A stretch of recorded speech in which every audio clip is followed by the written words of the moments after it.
Существует ли до сих пор геометрия в Праге? Давали им кино, агрессивный вакуум. Я, походу, выгорела. Деньги не пахли. Ребят, заканчиваю карьеру. И мы этих фотографов воспитывали. Где деньги, где деньги? Были деньги, будут, сейчас денег нет. Возьмите меня!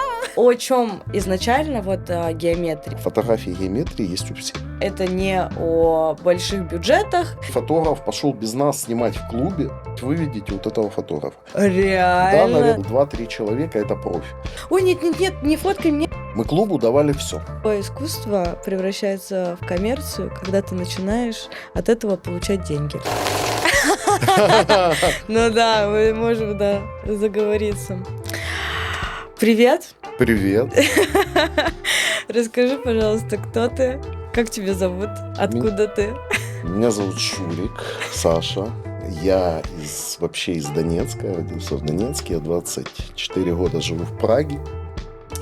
И последние, наверное, 15 лет, 14, я работал управляющим директором Geometria.ru в Праге. Привет всем, ребята, меня зовут Маша, вы на подкасте Age by Марису Фото. Сегодня мы поговорим о геометрии. Саша, расскажи, пожалуйста, что вообще такое геометрия, потому что многие, наверное, наслышаны, что это такое. У многих будет вопрос, почему, куда она пропала, и об этом мы сегодня тоже поговорим. Вот, и пропала ли она вообще. Расскажи, пожалуйста, что это, чем вы занимались, и с чем это занимаетесь, и как пережевывает. Я понял.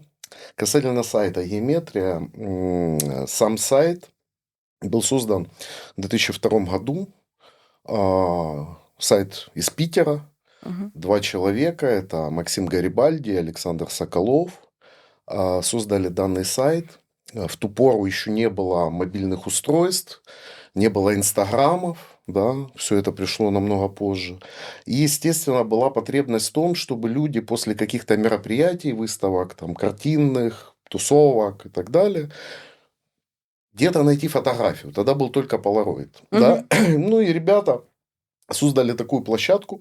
По сути, сегодня можно смело сказать, что это на постсоветском пространстве была первая социальная сеть, где люди могли зайти и посмотреть хронологию событий за последние выходные, либо за последнюю неделю, найти себя, стянуть эти фотографии свои, свои какие-то образы.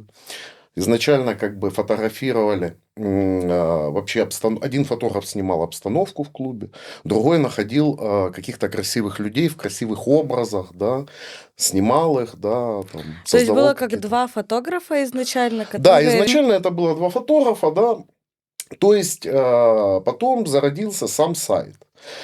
Потом сайт перекочевал, стал франшизой, то есть начали открываться другие регионы геометрии. Насколько я знаю, это было не только в России, до Праги, это было еще и в других странах. Геометрия на пике своей популярности, это где-то 2010-2011 год, она была открыта в Лондоне, Дубай был. Мы, пражская редакция, мы пробовали Брно открыть, На самом деле, ты задала вопрос, что такое геометрия. Само понятие геометрии, сама цель геометрии трансформировалась с годами. Сначала это был мир красивых людей, потому что снимали красивых людей. Потом это была культурная среда.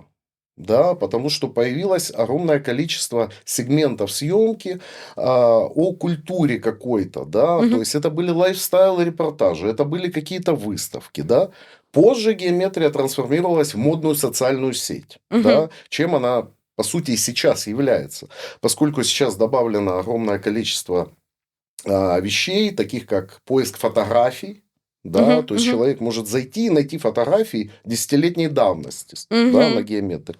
Я не представляю, сколько там вообще должно быть памяти и всего это все хранится. Слушай, я специально записал чуть-чуть, немного статистики, я могу ее озвучить, Давай, сразу же, пробежимся. То есть я так порылся в интернете, естественно, эту статистику я не знал, на сегодняшний момент, может, уже больше, 70 миллионов фотографий на геометрии содержится в разных хранилищах. Это раз. Второе. 5 миллионов зарегистрированных пользователей. Опять же, может, их больше уже, Потом, благодаря вот этому сервису поиска лиц, 100 миллионов человек нашли свои фотографии. То есть геометрия нашла по лицам 100 миллионов разных лиц. Да, то О есть, боже, да, это, на самом конечно, деле, да. очень интересно. Хорошо, а вот смотри, вообще, то есть геометрия зародилась в России Да, изначально, начала расширяться по регионам, так, дальше пошла на Украину, Беларусь и так так. далее тоже. Казахстан тоже был. И- Грузия была. То есть, как бы вы находили фотографов в разных вообще странах, регионах, городах и так далее. Как это получилось, кто этим заправлял и от чего Чуть-чуть это все? расскажу о структуре геометрии. Геометрия – это, по сути, сайт, который может и на сегодняшний день открыть любой абсолютно человек в любом регионе, в любом селе. Но не у всех Да? получится. Это правда, да, поскольку тема действительно сложноватая, да, то есть есть центральный офис, естественно, на сегодняшний день он находится в Челябинске, в Екатеринбурге, да, Мгм. Краснодаре, вот, то есть на основании договора коммерческой концессии я, как управляющий директор, Мгм. брал франшизу, изучал, что такое геометрия, смотрел все медиакиты, да, и смотрел, как, по сути, геометрия – это яичница, которую может сделать каждый, да, но каждый Как она? делает по-разному, да, то есть я посмотрел кучу кейсов, как работают регионы. Мгм. И приехал с этими знаниями, вернее, сел за компьютер и начал думать, как мне это в Праге развивать, Мгм. да. То есть ты с основателями был знаком именно на Меня пространстве познакомили, скажем СНГ? так, да, Мгм. меня продвинули здесь, в Праге, Мгм. да, Мгм. на Мгм. данную позицию. Мгм. Да, Мгм. Я первое время поняла, мне да. помогал один друг из Донецка, он там развивал геометрию, да, Мгм. Мгм. потом мы чуть разошлись. Ну, Ну, бывает. как бывает, да, да, да.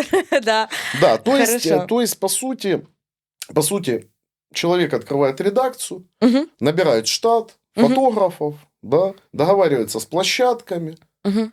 и занимается. Главные люди, допустим, одной составляющей франшизы. Это вот SEO, это ты, получается, в Мгм. Праге.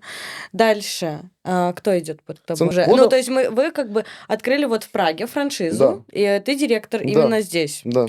Под тобой уже дальше кто идет? Вообще нормальная модель, к которой я стремился, это модель такая, что есть управляющий директор, это я. Мгм. Подо мной есть администратор, да, то есть Мгм. человек, который администрирует работу сайта. Мгм. Под ним либо рядом с ним есть шеф-фотограф, зачастую это выпускающий редактор, Мгм. который просматривает огромный объем фотографий, Мгм. да, и занимается выкладкой Мгм. материала, да. По сути, всегда в большинстве регионов шеф-фотограф и выпускающий редактор – это одна позиция. Мгм. Да? То есть Мгм. шеф-фотограф занимается всеми вопросами, которые связаны с фотодепартаментом. У Мгм. нас же была система следующая. Была Елизавета Короткова. Лиза, привет. Да, и по сути Елизавета занималась всем, что связано с фотодепартаментом. Мгм. Все общение с фотографами на ней замыкалось. Естественно, там в некоторых случаях подключался я, на стадии каких-то собеседований. Мгм. Да, либо решал какие-то конфликтные ситуации. Помимо этого был видеодепартамент, и в Мгм. видеодепартаменте были операторы. Мгм. Помимо этого, у нас какое-то время был музыкальный редактор. Был такой хлопец Родион Никитин, старички помнят, да. Поскольку когда-то на геометрии был целый раздел, как Spotify музыки, Мгм. куда Мгм. диджеи выкладывали свою музыку. Было музыкальное хранилище, Мгм. да. То есть, вот плюс-минус вот такая структура была в Мгм. Праге. Кто договаривался с местами, где вы будете фотографировать, снимать и так далее? Это все делал ты? Это все делал я. Я упустил, что в некоторых регионах, очень развитых, были менеджеры по продажам, Мгм. продажники. Они, по сути, занимались договорами с площадками. С другой стороны, они договаривались с маркетингом. Мгм. Да? То есть, это было все взаимосвязано. Да? Мгм. Реклама, площадки и так далее. Мгм. Так, мы поговорили про другие регионы, значит, мы переходим уже плавно к Праге. Мгм. Прага, геометрия, начало. Какой был год? 2010 год. 2010 2010 год, год. да, это было мега сложно. Это было очень сложно. Я не Окей. представляю, потому что Прага, я не знаю, будут нас русские говорящие смотреть из других стран, не будут. В Праге очень все не развито. Ну, давай будем честны, в плане какой-либо клубной индустрии, там, барной индустрии, ресторанов и так далее. Вот, и чтобы вы понимали, сейчас, на данный момент, это только начинает все развиваться, а то, что было в 2010 году, я даже себе представить не могу. Расскажи мне, пожалуйста, как вы с этим работали? У меня максимально простая задача в этом вопросе, поскольку то, что ты наблюдаешь сейчас, плюс-минус то же самое было в 2010 году. Прага, как я говорил всегда, это такой жираф, до которого любое веяние трендов доходит в последнюю очередь, если вообще доходит. Я, естественно, поехал на первую конференцию в Питере. Я посмотрел Петербург. В 2010-2011 году это был культурный шок. Это были клубы. Нигде не было входа в клуб. Везде был фейс-контроль. Везде было по 3 сайта, которые снимают эти клубы. Да, была куча конкурентов. Да, все это было. Были тусовки, была культура. Мы попробовали. Я приехал в Прагу. Посмотрел на Прагу. И в один прекрасный день меня осенило, что этой культуры нет. А если чего-то нет, то надо создать свой, как бы я тебе говорил, это, да, цирк. Да, привести его. С шлюхами и блэкджеком, да. И мы начали потихоньку этот цирк здесь создавать, да. Так. Мы посмотрели, ага, то есть клубы не знают, как взаимодействовать с нами. Да. Окей, мы выкатим им условия. Выкатили. Прокатило. Клубы Так. согласны, вроде логически, да. А Они первый клуб платят нам. какой у вас был?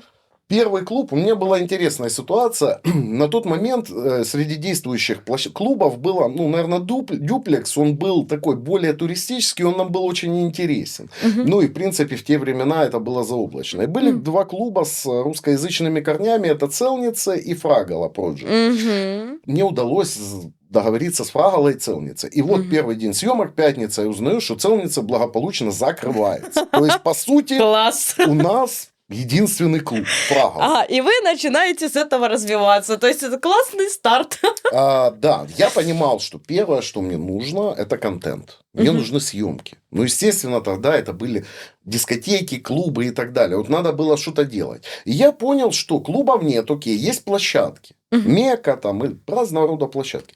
И уже тогда зародились, ну, чешские русскоязычные промоутеры, которые организовывали какие-то студенческие мероприятия, постоянные какие-то мероприятия. Первый раз мы с одними с чехами мы договорились вообще, снимали их фотографы, мы у них, по сути, покупали съемки и размещали на сайте. Себя, да? То есть изначально вы, получается, привезли как сайт геометрии в Прагу. Да, никто о нем не знал. Соответственно, пошла вот эта вот франшиза именно, Да. и, соответственно, от этого вы уже начали делать структуру, Да. пошли в первый клуб, создали вот это вот как бы видение. Да. Второй вопрос у меня есть. Вообще, вот понятно, с чего начиналась геометрия, но для очень многих геометрия – это чисто вечеринки, вот это вот все. Но о чем геометрия, о чем фотография от геометрии? Я тебе еще немаловажную вещь скажу. Я сказал о съемках, о видимости, да? Но уже мне надо было с первого дня оплатить франшизу за эту геометрию. И нужны были бабки. Эти съемки, естественно, эти бабки не приносили. Наоборот, надо было датировать это все. Ага. Дотацию давать свою из своего кармана. Какие-то копейки, я помню сейчас, какие-то 300 крон я давал фотографам. Где их найти? Еще до запуска, еще до того момента, когда у меня появились фотографы, я пришел в одну туристическую компанию своих друзей и показал им сайт. Говорю, смотрите, какая карта. А вы же туристическая компания, вам же нужны... Вот мы будем вот здесь, вот в Праге. Купите у нас за 100 евро, у вас будет самый большой баннер. У меня же была в пользовании баннерная сетка. Это первое, с чем я разобрался. Да? Я продал им баннер. И, по сути, полгода первый этот баннер позволял нам кормиться. Короче, такой продажник прям, который Ну, я начал кормить маркетолог детей. вообще до мозга костей. Я заканчивал, учился на это. Да, ну, как бы так. Понятно. Как вообще развить с нуля, Да. получается, это все. То есть давай вернемся. Геометрия приезжает в Прагу, вы начинаете, получается, первый клуб, второй закрывается. Да. Все понятно. Это, кстати, к тому, что не стоит опускать руки. Вот, это главная вообще мысль таких подкастов. Не стоит опускать руки. Идем дальше. На рынке вы 10 лет в итоге продержались. Как это было?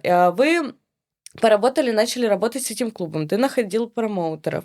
А дальше как вы начали двигаться, развиваться? Смотри, было большое количество русскоязычных мероприятий. Естественно, вся русскоязычная Даже в публика. 2010-м, Да, прости, перебиваю? да, в 2010 году уже возникали, привозы делали.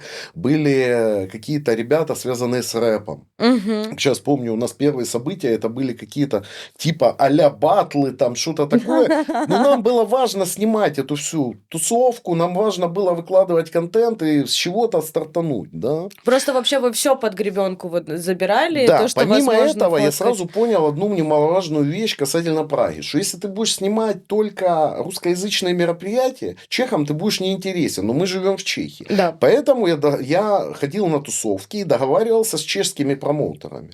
За счет своего какого-то внутреннего стержня мне удавалось с ними договориться на каких-то условиях, не самых приятных, да, там для меня. Ну, какая-то копейка уже начинала капать. И таким образом, приходя к русскоязычным клубам или площадкам или промоутерам, я показал, вы хотите вот здесь быть? Все действует на тщеславии. Они видели тусовки конкурентов и говорили, да, мы хотим быть, но мы хотим быть выше. Да. Я без проблем, ребята, я поставлю ваш репортаж прямо на главную страницу, прямо вверху. Чехам я приходил, говорил, как мы русскоязычная история. Вот мы чешская история. Да? Ага. То есть ты за счет других еще и продавал. Я изначально пытался всем в мозг бить, что мы интернациональная история. Мы находимся в Чехии. Одновременно я с главным офисом обсуждал то, чтобы у нас был Геометрия ТВ хотя бы, а не Геометрия РУ. Потому что РУ звучало... Сейчас вообще молчу. Раньше это было просто Щас, тоже. Да. То есть мы какое-то время под этим... Да, то есть названием существовали. Геометрия Ну, конечно, ТВ. чехи бы пугались, как бы РУ, Да. если особенно. Это понятное дело, это до сих пор, мне кажется, У осталось. нас был сейчас очень ещё кривой английский язык, перевод сайта. В какой-то момент мы сайт на чешский перевели.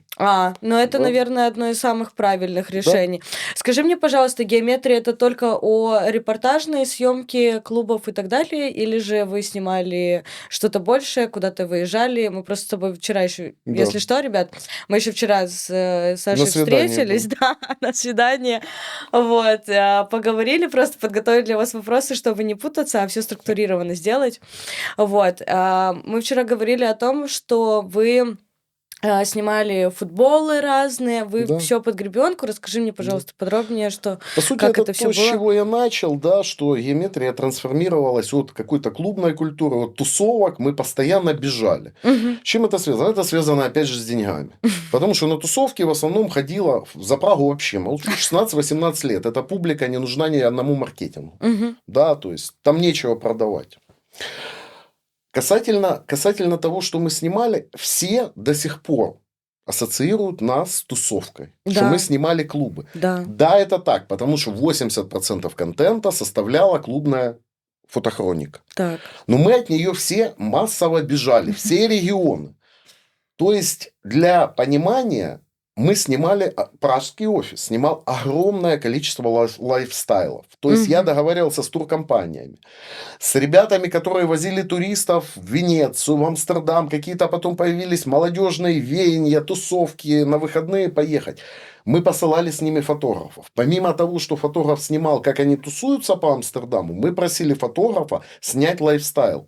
То есть, это детали города. Это, по сути, то, чем занимается Варламов. Да? То есть, он снимает эту урбанистику. Да, То да. есть, это все снимали и мы. Мы снимали парады тюльпанов в Амстердаме. Мы снимали каждый год карнавал в Венеции. Причем есть, вам иногда было- мы снимали карнавал в Венеции от 3 компаний. У нас было 3 репортажа. Сразу же. Еще немалозначительная вещь, почему мы это снимали, чтобы быть на виду в общей геометрической сетке. Потому что главная страница геометрии выдавала на все регионы социально значимые репортажи. И наши репортажи всегда набирали огромное количество просмотров, лайфстайлы. Потому что у нас доступ к Европе был очень короткий. Да, то есть, нам было в Европу там... Ну да, Сгонял, да, а им поехать, там с Москвы, проехаться. ездили, да. Геометрия снимала и Burning Man в Америке. Да, помимо того, что ты спросила, Ничего что мы себе. снимали. Мы снимали Тур де Франс, мы снимали Формулу-1. И снимаем, по-моему, до сих пор какие-то этапы ездят Ого. ребята. Мы снимали все значимые фестивали мира. Ибица, Burning Man, Казантип. Все это мы снимали. Все.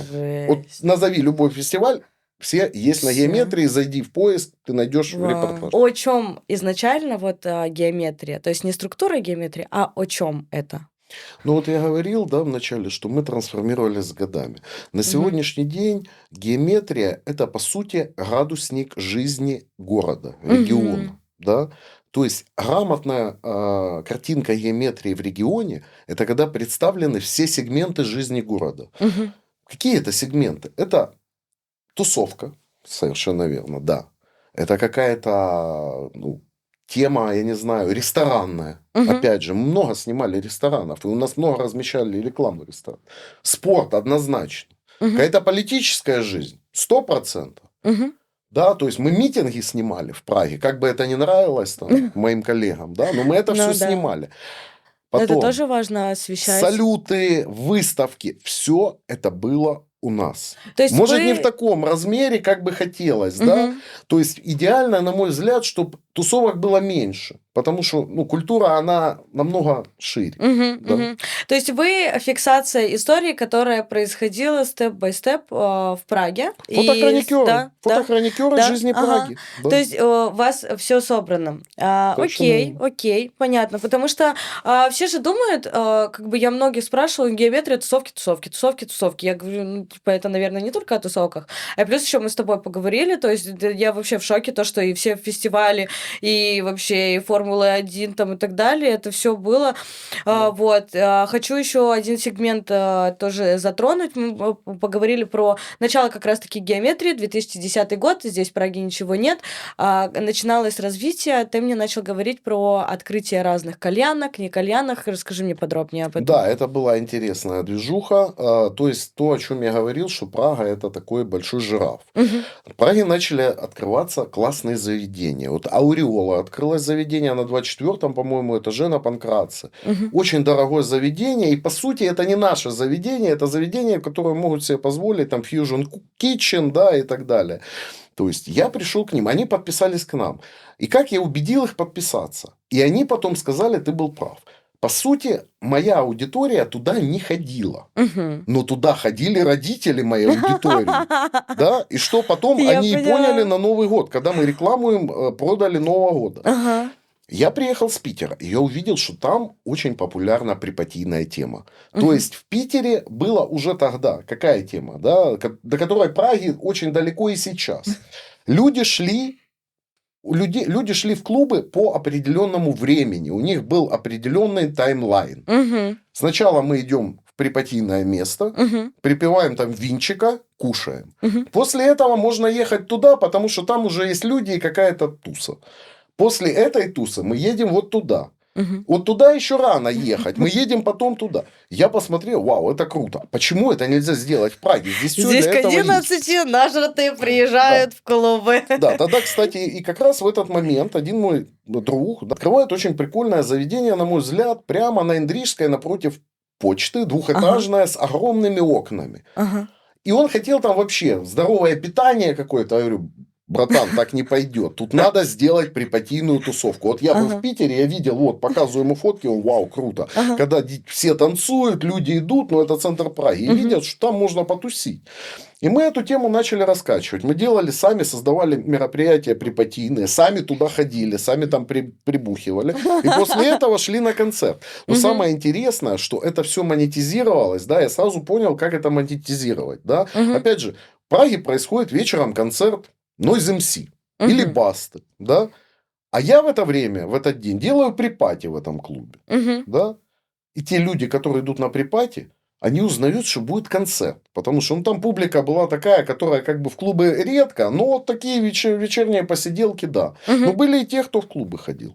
По поводу кальянов тоже. Мы приехали в это Ауреола, у них была сигарная комната, как сейчас помню, с дорогими коврами. Мгм. И я ему говорю, чувак, говорю, весь мир уже курит кальян. Но в России там в каждой пельменной пельмени едят и кальян курят. За клубы молчу. Он, ты что, с ума сошел? У нас ковры тут по 1 000 000 крон, если упадет уголек. Да? Мгм. Сразу забегу вперед, через 2 года у них уже кальяны стояли. Уже Медуз Ну, дизайн, да, и однорукий понятно. кальянщик, который их не умел делать. Но это второй вопрос, да. То есть в Прагу Ну да. кальянная тема пришла через 3 года, когда она поизъездилась во всех Во регионах. Я всех, не да. говорю за музыкальные стили, которые, по сути, должны в Прагу заходить из Германии и Амстердама по короткой дорожке. Но Но они почему? сначала были Да. в Украине, в России, а потом приходили в Прагу. Мгм. То есть вот как-то так. Мгм. Да? Мгм. То есть к чему я клоню? Что поляна была абсолютно свободна, и мы начали формировать какую-то Мгм. культуру здесь. Да? А, Помимо фотокультуры, мы начали уже формировать какую-то тусовочную. Слушай, я забегу, наверное, наперед комментаторов, может быть, которые будут. Можно сказать, что вот, на рынке ничего не было, это Угу. было так все легко, а вот сейчас так сложно фотографам развиваться, особенно в одиночку, как это сделать и так далее. Можешь прокомментировать это? Прокомментирую. На рынке были уже. Мгм. До Мы вас. пришли не первые. Да, я Мгм. вспомнил сейчас, был сайт Blow Up Project. Мгм. Я увидел этот сайт, и мне, в принципе, как я прихожу и боролся с возражением, мне говорят, а что вы с Blow Up, вот Blow Up Project есть, что нам их не заказать, а заказать вас? Я Мгм. говорю, а кто такие Blow Up Project? Я говорю, это страница на карте интернета. Мы – это история и культура. Мгм. Базару Всё, нет, ты прав, базару чувак, да, нет. идем к вам. Ну, вот как-то так. Ага. Опять же скажу, что фотографов много пришло к нам Мгм. оттуда, да. Да, не было фотографов. Извини, я еще раз попрошу тебя вопрос задать. Ага. Не, но нормально ты, в принципе, на него ответила, что именно вот, смотри, фотографы могут, да даже не фотографы, но, в принципе, сейчас очень как будто бы перенасыщена ниша вот этим вот творчеством, коммерцией, вот этим вот всем. И те, которые начинают, почему быстро бросают? Потому что не справляются, может быть, с конкуренцией. И как бы, может, многие кто скажет, что вот вы заехали в Прагу, но у вас тут было типа 2-3 человека, и как бы вы начали с этим развиваться. Но тоже забегу наперед, геометрия же это не только фотографии, но для фотографов, да? Да, То есть как бы если сейчас, допустим, кто-то начинает в этом всем развиваться, им правда тяжелее, чем тогда, нет? естественно. Намного тяжелее, объясню почему. Конечно, в те времена, когда мы начинали, мы стояли поперек горла у многих фотографов, которые занимались здесь свадебной съемкой и так далее и тому подобное. Мгм. Потому что мы брали, по сути, сырой материал. Да? Мы ж не только, да, фотограф пришел к нам, фотоаппарат взял и побежал. Мы Мгм. организовывали воркшопы. Мы Мгм. учили их обрабатывать. Лиза сидела с ними там ночами, учила их в Lightroom работать. Да? Мгм. Мы, по сути, этот камушек огранивали. Да? То есть, он получал огранку, и мы этих фотографов воспитывали как на Мгм. ментальном уровне, так и на Да, профессионально. профессиональном. Да? Мгм. По сути, это большая гордость моя, что очень много людей, даже тех, кто ушел из профессии фотографа, они заняли определенные серьезные ниши в жизни. Да. Кто-то стал топ-менеджером. У меня огромное количество таких примеров. Потому что это были люди, как бы творческие и целеустремленные, которые Ага. работали. Я не говорю о всех, но такие люди были. Естественно, мы наступали, эти фотографы, мы их учили, и Мгм. они бежали, естественно, снимать коммерцию, свадьбы и так далее. Ко мне пришли там чуть ли не гильдия фотографов Праги и начали мне предлагать уже там пакты о ненападении, вот давайте вы снимаете это, а сюда не лезть. Я говорю, стопэ, ребята. Я говорю, рынок один Мгм. для всех, как вы себя позиционируете, идите в геометрию снимать, будете получать заказы. Мгм. То есть, Да, то есть как бы да, вы все равно вы забрали большую часть рынка за счет чего? Вот, расскажи мне, пожалуйста, за счет чего, почему к вам шли, а до других фотографов начали постепенно, типа, отказываться и обращаться в ну, геометрию? смотри, в тот момент, когда мы начинали, там даже прошло уже 2-3 года, по сути, одиночек фотографов было мало, Мгм. да, а мы уже гремели на Прагу, да, у Мгм. нас был статус, и все хотели работать в геометрии. И когда наш фотограф приходил в какое-то новое заведение и видел там девочку с зеркалкой, увидел, что она сырая вообще, и говорил ей там, не хочешь на геометрии работать?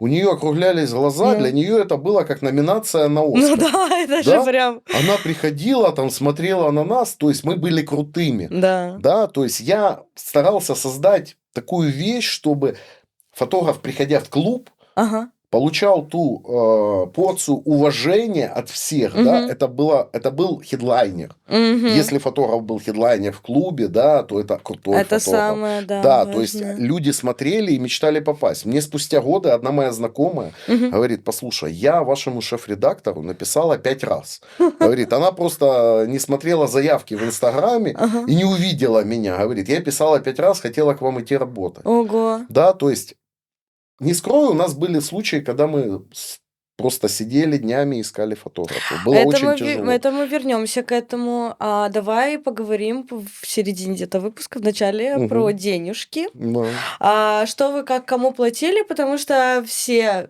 ну не все, ну типа многие знают, что геометрия это не о больших бюджетах, то есть вам не нужно было платить миллионы какие-то Ну. клубам, и также у фотографов, которые вы тоже платили, как бы не так уж и много, потому что я знаю, какой сейчас, допустим, у меня заработок, Да. и которые вы платили, то есть как бы здесь чуть-чуть разная ценовая, чуть-чуть как бы ориентация, не знаю, как это сказать.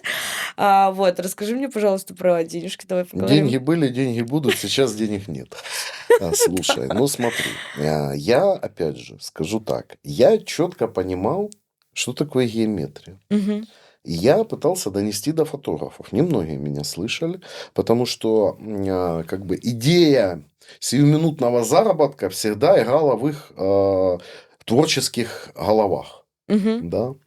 Но да, мы платили фотографам ниже рынка. Да, Мгм. я не скрою, мы платили меньше на процентов 30-40, иногда 50. Мгм. Да, окей. Но, первое, фотограф работал в редакции. Что такое редакция? Это орган, обязующийся давать работу. Мгм. Я каждый день просыпался с тем, что у меня есть дети, которых надо кормить. Им надо дать работу. Мгм. Мы давали фотографам топом 5-6 репортажей в неделю. Да? Мгм. Это раз. Второе. Мы не запрещали им коммерцию. Это два. То есть они могли еще где-то работать? Они могли работать, но у нас был пакт о ненападении, как я выразился. Они не имели права работать в клубах. В клубах. Без нас. Окей, Да. окей. У нас был такой договор. Свадьбы, все остальное, предметки снимайте. Ага, В клубы, в хорику не ногой. окей, Окей. окей. И то, что я пытался им постоянно донести с точки зрения маркетинга. По сути, когда фотограф приходит в клуб, он как определенный качественный товар, попавший на центральную полку, которая у тебя перед глазами. Мгм. Да? То есть, то, как фотограф себя в клубе продаст, То он и будет получать. то он и будет получать. Да. По сути, что я делал? Я фотографа продавал, я давал ему площадку для продажи своих кейсов, Мгм. и я ему еще за это платил.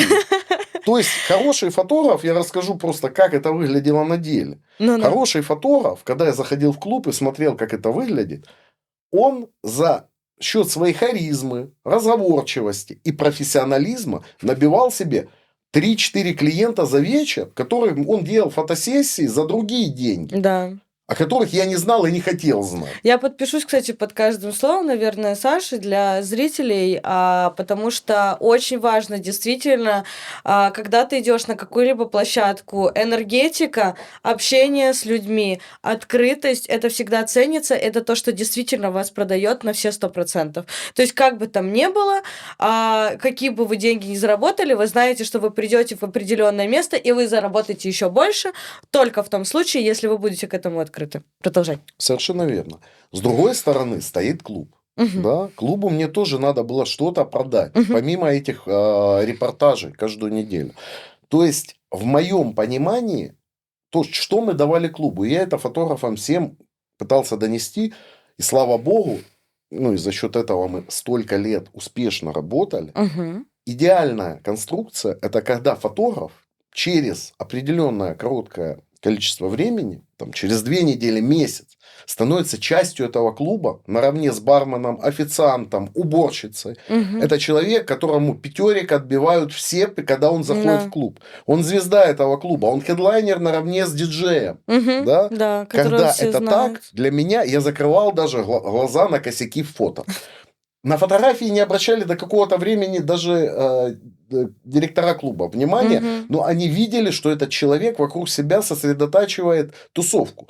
Есть такая тема, что у нас были фотографы, у них были очень красивые девушки-подружки. И они, эта вся тусовка за ним ходила по клубу. О, это, конечно, это По покупается. клубам, да, клубы Да. были довольны, что этот фотограф еще людей привел. На некоторых Да. фотографов, повторюсь, опять же, ходили люди, Мгм. знали, кто фотографирует в каком клубе. Мгм. Естественно, мы это тоже монетизировали. То есть смотри, фотограф у вас получает, допустим, какой-то ценник. Да. Но вопрос в том, что я сейчас тоже с одной организацией так работаю, она просто дает стабильность определенную, и, Да. наверное, за счет этого, да, больше вы как бы держали при себе фотографов и вот это вот все, да? Да. Потому что тоже такой вопрос возникает. Ну хорошо, если там, допустим, геометрия меньше платит, чем я бы отдельно мог зарабатывать, почему я не пойду отдельно? Давай поговорим об уходах фотографов. Совершенно верно. Совершенно верно. И я, опять же, чувствовал это практически еженедельно. Как только, там, допустим, опять же, это все бурлило. Одни Мгм. клубы, была текучка заведений. То есть начал Клубы в развиваться с Праге очень 2000... быстро закрывались. Ага, с 2010-го понеслась вот эта вот Понеслась текучка, движня, да? да, Ага. открылась куча площадок, и мы на всех работали. Мгм. Клубы часто закрывались. А я фотографу говорю, у тебя 5-6 репортажей. Он привык. Тут закрывается клуб, у него сокращается на 2 репортажа Ну да. недельная, и он начинает сразу выть. Мне надо что-то делать, чем-то его кормить. Мгм. Да, то есть это все было достаточно взаимосвязано.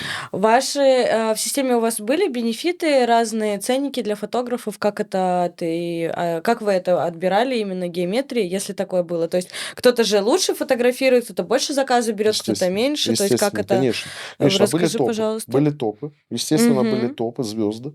Да, естественно, они получали. Естественно, я регулировал, какие репортажи кто снимает. Да. Мгм. Елизавета потом уже сама это регулировала. По сути, она снимала Мгм. топ-репортажи. Да, потому что есть репортажи, как так сказать, с повышенной дозой ответственности. Да, Мгм. куда ты не можешь послать человека, который там полгода у тебя снимает. Да, там надо иметь стопроцентную. Опять же, заказчики хотели этих фотографов, да. Естественно, там был другой прайс. Мгм. Касательно бенефитов. Начиная с того, что по договору с заведением у нас фотографа поили бесплатно, там, ну, давали ему там попить, Мгм. там, покушать на мероприятиях и так далее. Это ладно. Это я не говорю, чтобы не подумали, что у нас за еду работают. Да, как говорил мой друг, говорит, ты 2 часа позора, зато полный холодильник. Да-да-да-да. Еще с Да. собой упаковали Да. эти Да. Помимо этого, естественно, прайсы на каких-то событиях были выше. Мгм. Да. Ну и где-то, если я правильно помню, мы их премировали, но премировали каким образом? Опять же, мы им давали, вот если он отснял это, я им говорил, смотри, ты сейчас отснимешь вот это вот событие, да, оно тебе прибавит 10 съемок на месяц. Да. Да, и ты их будешь снимать. Ну, то есть такой Да, был, да, да. такой То был, есть шло вот это вот да, как бы такой был определение. договор, да. Окей. Многие говорят, вот куда пропала геометрия, на что умерла, умерла образно, естественно. Существует ли до сих пор геометрия в Праге? Расскажи, пожалуйста. Геометрия в Праге существует. Я могу сказать так, да, как бы на сегодняшний день то, чем является геометрия, я могу сказать смело, это фотоагентство. Мгм. Да? Да, мы снимаем определенные заведения, которые нас любят, которые не хотят никого. Мгм. Они с нами очень давно. Да. И они хотят, чтобы мы их снимали. Поэтому мы их снимаем. Но зачастую у нас осталась большая база клиентов, которые каждый месяц нам звонят, что им надо что-то отснять. Мгм. Да, опять же, это больше коммерция уже, да. Что на это повлияло, скажу откровенно, на это повлияло 2 события. Да, на это повлиял карантин, потому что карантин был тройной, как тройной выстрел. Если после первого выстрела мы так встали и спокойно пошли, после второго встать было сложно. В первую очередь заведениям. Они урезали маркетинговые бюджеты, а, естественно, они обрезали нам все. Да. Да, то есть снимать в этих заведениях стало невозможно, потому что у них не было ни денег, ни желания. Мгм. Ну и война. Мгм. Война как бы изменила, у многих понимание вообще, как я говорил изначально, Геометрия это русскоязычная компания, Да. да, И Вот эта вот могу... приставка Да. русязычная уже никто не слышит. Да, и как бы у меня был такой достаточно долгий депрессивный вакуум касательно вообще, я не хотел к ней докасаться Мгм. после начала войны. Окей, Да. окей, я Я понимаю, да. могу сказать так, у меня нет конфликтов с руководством геометрии, Мгм. да, это как бы нормальные ребята, все понимающие. Мгм. Да. Да, то есть, но есть претензии как бы к команде в целом, да, к регионам и так далее. Я не Мгм. состою сейчас ни в рабочих чатах, нигде. Я так и написал, когда началась война, я так и написал, что встретимся после завершения войны. Окей, Да, и окей, все вышел оттуда. понятно, да. И признаюсь честно, почему на данный момент геометрия как бы является фотоагентством, а не геометрией той, которая была. Просто у меня в какой-то момент эти руки опустились касательно вот именно военных действий. Да? Окей. Я не захотел это двигать, я хочу посмотреть, что будет после окончания Мгм, всех мгм, этих событий. понятно. Здесь получается, смотри, вот карантин, начало войны, Мгм. 2022 год, у тебя сидят фотографы до сих пор на геометрии. Что ты им сказал Мы после сократили этого? штат. Во-первых, после карантина поуходило много фотографов. То есть, Из-за условно, нехватки денег. конечно, то есть, условно, это ж не только геометрия давала им деньги. Им Мгм. давали деньги все там свадьбы и так далее, но во время карантина это все умерло. Да. И, естественно, эти фотографы переквалифицировались. Кто-то пошел работать поваром, кто-то пошел на стройку, кто-то куда-то ушел в бизнес. Да? Это нормальная история. Да, да. Да, то есть это нормальная история. Я не мог их содержать, давать им какие-то съемки. Да, на сегодняшний день у нас несколько человек, которых я привлекаю просто, когда есть заказы какие-то. Окей, Да? окей. А вчера ты мне сказал напомнить тебе одну фразу, Да. которую вот фраза одна за 25 лет вот жизни здесь. Да. Ты мне сказал, любое искусство превращается в коммерцию, когда ты начинаешь от этого получать деньги. 100%, так и есть. Я как бы, ну, это исторически так сложилось. Мгм. Да? Все известные художники, там, композиторы и так далее умирали в бедности. Мгм. Да? И только спустя годы они стали монетизироваться, но им-то уже что? Да, на них никто не обращал внимания, да. У меня... Но касательно именно этого вопроса, да, я могу тебе сказать касательно своей истории. Первые годы я был человек идейный. Да, Мгм. я идея фоторепортажа, я двигал это все просто всеми фибрами. Мгм. Да, но когда начала геометрия приносить деньги, да, как я тебе вчера и Там сказал, уже просто как я тебе вчера и цензии. да, у меня, да, как я тебе вчера и сказал, у меня уже в голове играла вот эта фраза «деньги не пахнут». Да, мы снимали все, от пельменных до... Но первое время мы очень строго как бы регламентировали то, что мы снимаем. Мы могли не пойти снимать заведение за деньги. Ага, Мы ага. просто могли им сказать, ну, мы знали, какая там будет публика, да, но если там чистый трэш, да, Мгм. потом нам стало по барабану. Ну, как бы, ну, это коммерческая история, да, Ну кому да. продавать, да, деньги не пахнут. Ну Да? да, То да. есть, То есть, но вы же, как бы, ты больше занимался продажей именно рекламы на вашем сайте, да, и на этом больше строилась геометрия, а не на том, что, ну, как бы, мероприятие, это понятное дело, но в основном деньги шли не от, как бы, 50 продажи на фотографов, 50. а Та 50 на модель, 50. с которой я работал в Праге, там мои коллеги из России, там, допустим, с Украины знают эту модель. Она не очень популярна была в России, потому что там большая конкуренция, да, Мгм. и прийти и сказать клубу, чтобы он им платил, а еще больше сказать за Я фотосъемку. вообще в шоке, как это? Ну, то есть для меня непонятно, как это фотограф приходит в клуб и ему не платят? Нет, ему платит редакция. Редакция, Да. ага. Но редакции должны... Клубу? Клуб редакции за это не платит. А Я же говорю, есть две модели. Мы работали по модели, по той, которую придумал я, за счет того, что, ну как придумал я. Я не слышал, кто-то работал по ней в России, да, Мгм. но опять же в Питере, в Москве она очень слабо проходила. Я не Там была понимаю сумасшедшая вообще. конкуренция. То есть было две модели. Ты зарабатываешь как там, журнал или как модный сайт, да, то Мгм. есть ты размещаешь, ты генерируешь трафик, за счет этого привлекаешь Мгм. рекламодателей. Окей. У нас была другая модель. И этот трафик никому за 15 лет не показал. Мне говорили, покажите вашу посещаемость. А я говорю, я ее сам не знаю. Я говорю, вот сайт, посмотрите сами. Вот Если вам столько-то надо людей здесь, да, было. вот столько денег, да, за рекламу. Ну, так оно и есть. Может, кто-то не И у поверит, тебя в оно так и конечном есть. итоге не просил У никто меня была статистику. 100% монетизация каждого движения на геометрии. 100%. Ты как Мы это продавали все. делал? Ну, мы все продавали, да. Ну, я ж, смотри, я могу тебе рассказать там буквально один кейс, да. Давай. Мы залетали на мероприятие. Так. Нам платит клуб за размещение, Мгм. ежемесячный сбор. Мгм. Нам платит клуб, с другой стороны, за фоторепортаж. Да? Мгм. Я понимаю, что можно еще заработать. Я иду Где-то. к рекламодателям, да, к известному там или малоизвестному иду Energy Drink. Я Мгм. говорю, чуваки, я вам делаю product placement на 8 репортажей в этом клубе. Ага. Попутно иду в клуб. Они говорю, ребята, у вас там есть известным Energy Drink'ом, который у вас есть в линейке, договор о эксклюзиве? Они говорят, нет. Я говорю, чувак, ты будешь не против, если мы тут пофотаем, ну, там люди попьют? Эксклюзив. Он говорит, да вообще, а что ты мне дашь? Я говорю, я дам тебе 3 репортажа бесплатно. Он, да, вопросов нет. Мгм.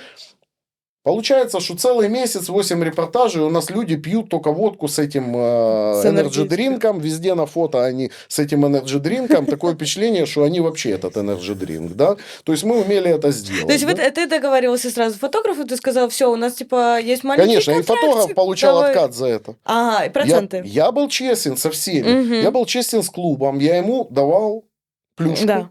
Я был честен с фотографом, что нам прилетели дополнительные бабки. Да? И я Так. могу сказать честно, 50% этого чека я раздавал, ну, получается, шло на клуб и на фотографа. Ну да, Так оно и получается, было. да, там если Фотограф 3 получал репортажа бонус, да, бесплатных. да, Да, да. это очень, Таких кстати, историй у нас удобно. было огромное количество. Мы вчера с тобой затронули тему, о которой я вообще даже не задумывалась. Ты мне рассказал такой мини-секретик идеального репортажа, об истории вообще репортажа. Мгм. С чего начинает? Фотограф. Это вообще такой инсайт для меня был. Ну, как бы, с чего начинает фотограф, когда приходит в клуб, и чем он заканчивает? Расскажи мне последовательность этой Ты имела в истории. виду по хронологии Да, репортажа, да. да? То есть Ну, идеальный это опять репортаж же, для тебя. опять же, мы возвращаемся к тому, почему нас хотели клубы. Мгм. То, к чему я, как, ну, по сути, маркетолог, приходил в клуб. Почему мы, а не Вася Пупкин с выставленной вспышкой, да, там, или с Так, зеркалкой. да. Я приходил в клуб и говорил, они говорят, почему вы? Я говорю, ребята, потому что ваш фотограф, вот посмотрите ваш репортаж. Но оно так и было. Чехи снимали, допустим, ходили в дуплекс и снимали лица. Мгм. Они не снимали ничего, кроме лиц. Они людей снимали. То есть эмоции вот этого Ну всего. да, эмоции и так далее. Естественно, мы тоже лица снимали. Естественно, это составляющая. У каждого фотографа была памятка фотографа, которую он должен был изучить от А до Я. Мгм. Прости, должен, перебью. Это как раз-таки о том, о чем я чуть-чуть тоже мы перед этим затрагивали, насчет того, что цена фотографа чуть меньше, то есть оплата, Да, но при этом как раз-таки идет вот эти вот все обучение у вас, естественно. памятки и так далее. Продолжай. Памятка Да. была. Была памятка, где фотограф должен был ее изучить Мгм. и снимать по этому лекалу. Назовем это так. Для меня то, что я продавал клубу, я говорил клубу, смотрите, завтра к вам придет наш фотограф, и мы покажем вам, как мы снимаем. Мгм. Для меня фоторепортаж идеальный. Это когда он как фильм. То есть театр начинается с вешалки. Мгм. Да? Фотограф приходит в клуб, он видит очередь людей, которые жаждут попасть в этот клуб, он снимает их. Потом он заходит в клуб, первое, что он видит перед клубом, там, я не знаю, раздевалку, да, он снял там, как люди снимают одежду, Мгм. веселые и так далее. Заходит в клуб, идет на бар, там, пятерик отбивает бармену, это тоже в кадр попадает, да. Мгм. Бармен готовит какой-то коктейль, тут идет product placement заведения, да, что вот у них такие коктейли, да, мы показываем, что человека ждет в этом заведении, окей. Потом он снимает людей за столиком, медленно, томно распивающих там виски, да. Я вообще от этого в шоке. И Вот насколько... да, и я вижу по репортажу, что вот в это время как раз там начинается уже зарождаться какая-то тусовочка, да. Мгм. Потом он начинает снимать танцующих людей. Потом он видит какую-то шикарную девушку в шикарном вечернем платье. Он подходит к ней и говорит, девушка, вы сегодня звезда этого клуба. Можно вам сделать фотосет из 50 фотографий. 50. Он делает ей фотосет, находит. Они уже знали, фотографы, фотозоны интересные в клубах. Он делает ей супер фотосет. Да, она становится звездой вечера. Да, он определяет сам, кто звезда этого вечера. Потом он снимает тусовку. Как выглядит атмосфера в этом клубе. Что там происходит. Обязательно он уделяет время диджею, хедлайнеру. Надо понять, кто в этом клубе играл. Если мне фотограф приносил фотографии, там диджей Пупкин приехал с Америки играть, а этого диджея на фотках нет. Я говорю, а что это? Это не репортаж без основного игрока. То есть он снимает диджея, да, то есть есть уже картинка. Я вижу по картинке, что в этом заведении в этот вечер происходило. Да, потом он уделяет время какому-то искусству. Он делает какие-то сумасшедшие фотографии, 2-3 на выдержке какой-то дикой. Да, или он что-то заметил там, как закрываются двери, и между ними лучик света. Он снял этот лучик света. Я видел такую фотку, там сумасшедшая фотография из фэшена, как закрываются двери и уходит девушка. Вот. И когда уходит, там может снять охранника. Понятно, что вечер закончен. Да? Вот это то, что мы продавали заведениям. Мы продавали им кино. Если я не буду врать, 10-30%, может больше, репортажи были такими. Да? Остальное просто, надо понять, что на пике у нас было 30 репортажей в неделю. Фотографы снимали иногда, у них паузы между репортажами были 15 минут. У меня был фотограф, я один раз смеялся. Он ходил с листиком так, это снял. Просто, понимаешь, да? Да, я бы даже не представила такое, но да, такое возможно. Кстати, ты его знаешь. Ну ладно, не будем. Да? Да. Окей. Такой вопрос. Как вы отбирали фотографов? Кто этим занимался? И вообще, как обстояла эта структура именно? То есть, понятно, там, да, фотографы фоткали от вас, но я думаю, что многие хотели попасть, особенно когда произошел пик-бум геометрии, то есть начали СНГшные приезжать в Прагу, и вы тут геометрии одни фоткаете, вы еще и учите, и там, как бы, даете клубы, даете заработок постоянный, то есть, как бы, я бы такая, возьмите меня!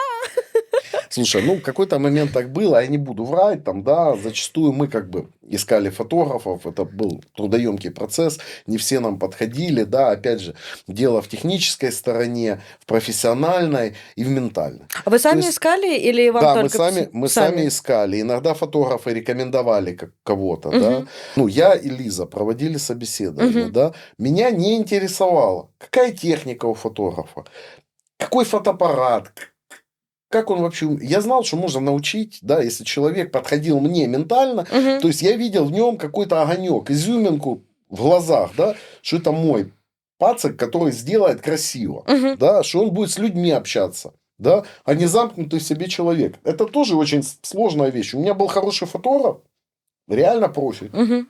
Олег звали, по-моему.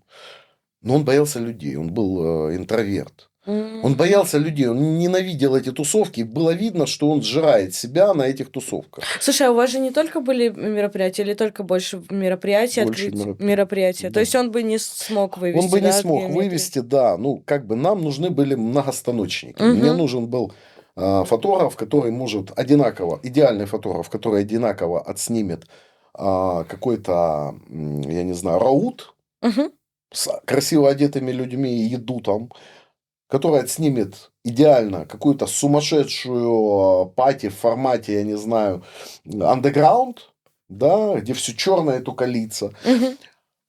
Фотограф, который отснимет красивую там, где много света, да, вот такое что-то, да, еще что-то он может там отснять, да. Вот это вот, идеальный фотограф был. Ты мне говорил о том, что геометрия была градусником клуба. Это то, что мы уже перед этим затронули, то, что фотограф должен был заходить как хедлайнер просто главный.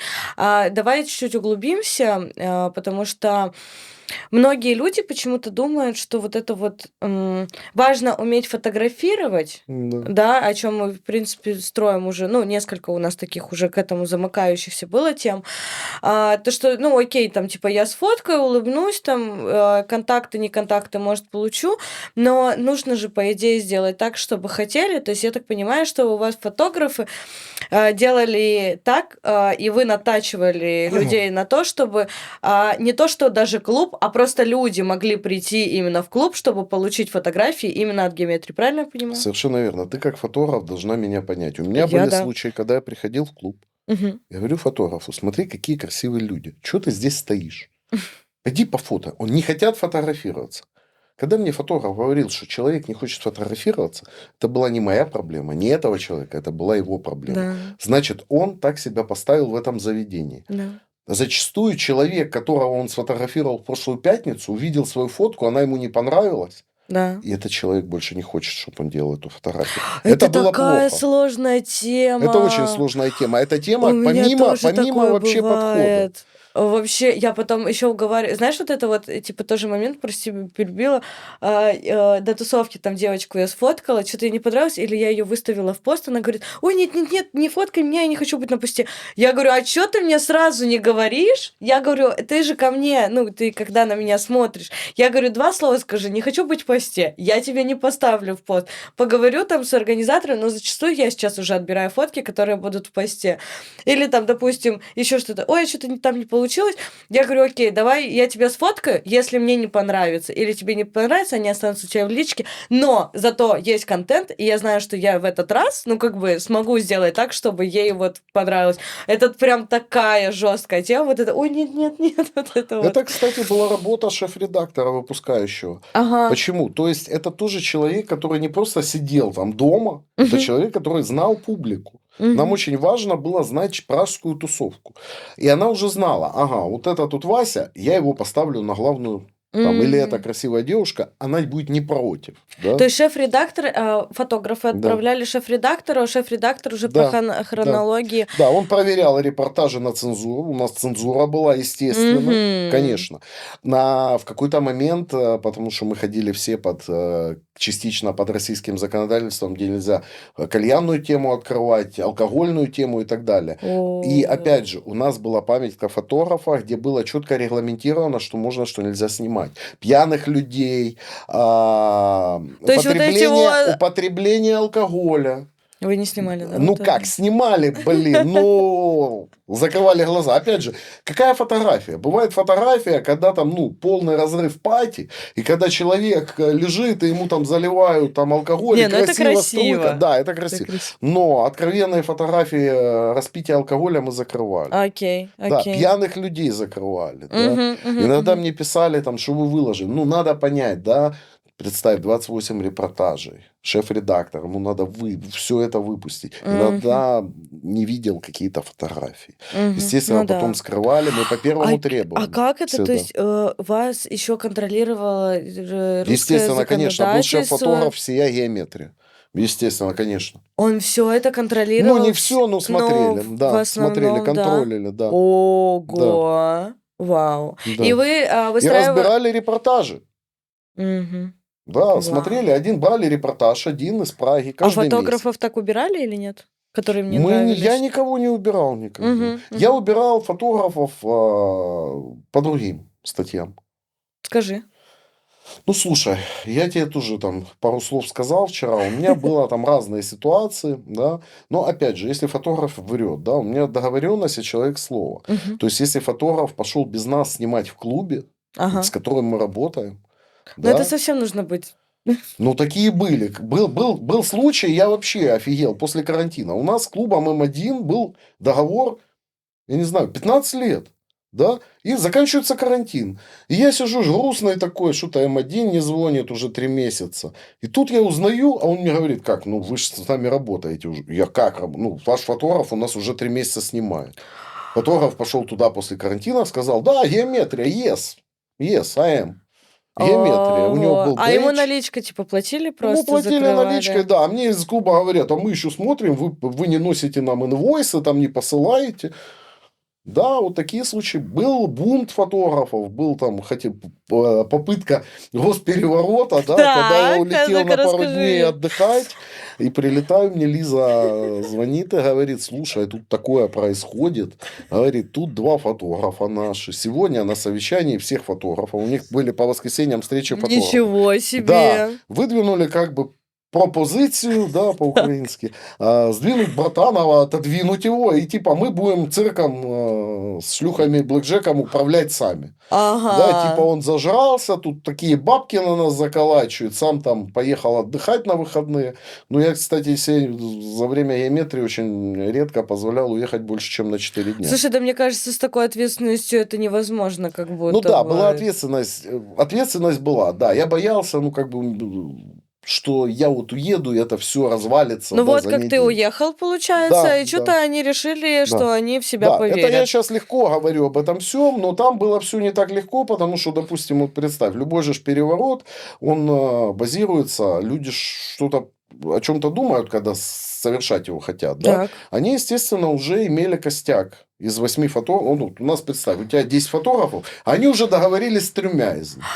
Ой, как Да, некрасиво. да. Ты их убрал потом? А тут еще немаловажная вещь. Тут надо быть дипломатом, надо было быть дипломатом и бизнесменом, потому что это все происходило, как я сейчас помню, в четверг.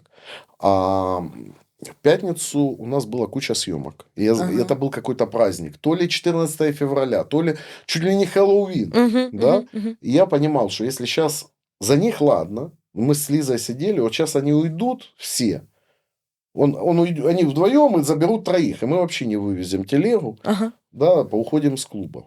Поэтому я пошел на диалог с ними, да, с ага. восставшими, да, и как бы кинул Восставший. им, да, ну, как говорится, да, я принял все их требования, сказал, что да, повысить зарплаты, да, молоко, да, что там, машины всем, да, 10 репортажей вместо 5, да, Мгм. все будет как хотите. Они ж сказали, супер, класс, мы достигли своей цели и пошли Мгм. фотографировать. Как только мы это отсняли, я их всех выгнал. Ну, какой ты! Ну, а по-другому нельзя Ну, было, блин, потому ну что люди, которые да. тебя предали, и таким Слушай, ну это образом... бы повторялось, это факт, но Потом просто некоторые из них вернулись. Они ты сказали, их Саша, принял? да, мы были неправы, нас позвали, наобещали нам кучу всего, Мгм. да, и они вернулись, как бы, и потом работали еще года 2-3, мы даже не вспоминали этот инцидент. Очень важная вещь, почему вы возвращались, потому что как раз-таки вот я как одиночка-фотограф, Да. я очень знаю, как сложно это пробиваться. Я строю карьеру, сколько уже, 5 лет, по-моему, и только сейчас вот я на сцену начала выходить, там, вчера вот Моргенштерном снимала, там, до этого скриптонитов там и так далее, артистов. Это было очень трудно. Это где-то тебе нужна аккредитация, тебе ее не дают, где-то ты пишешь просто месяцами организаторам, где-то еще что-то, плюс ивенты, допустим, там, ты там что-то не успеваешь, тебе некому заменить. Плюс помимо этого всего, и тебе нужно самой договариваться, самой списываться, самой составлять расписание. Наступает февраль, у тебя съемок вообще нет. Наступает этот тихий сезон или июль там, когда все поразъезжались, ты уже сидишь и такой, где деньги, где деньги? Вот, и я как бы понимаю, почему фотографы хотели в геометрию, потому что это очень большая стабильность такая. Это же, ну, вы прям каждый месяц Ну, я могли... не могу сказать, что она была прям большая, но это была Ну, стабильность. это Для стабильность. тех, кто нормально работал и хотел, да, это Мгм, была стабильность. Я тебе тоже вчера говорил. Я здесь, ну, 24 года живу, в мгм. мои студенческие годы не было такого варианта заработать пятерик за выходные. Ну, Я шел там в Кауфланды, там да с мне и Божи. сейчас кажется, нет Да, ходил такого. по крышам, там леса переставлял. У нас были бригады, да, в те времена. У меня работали студенты, которые на неделе учились, Мгм. а на выходных зарабатывали 3-4 тысячи крон.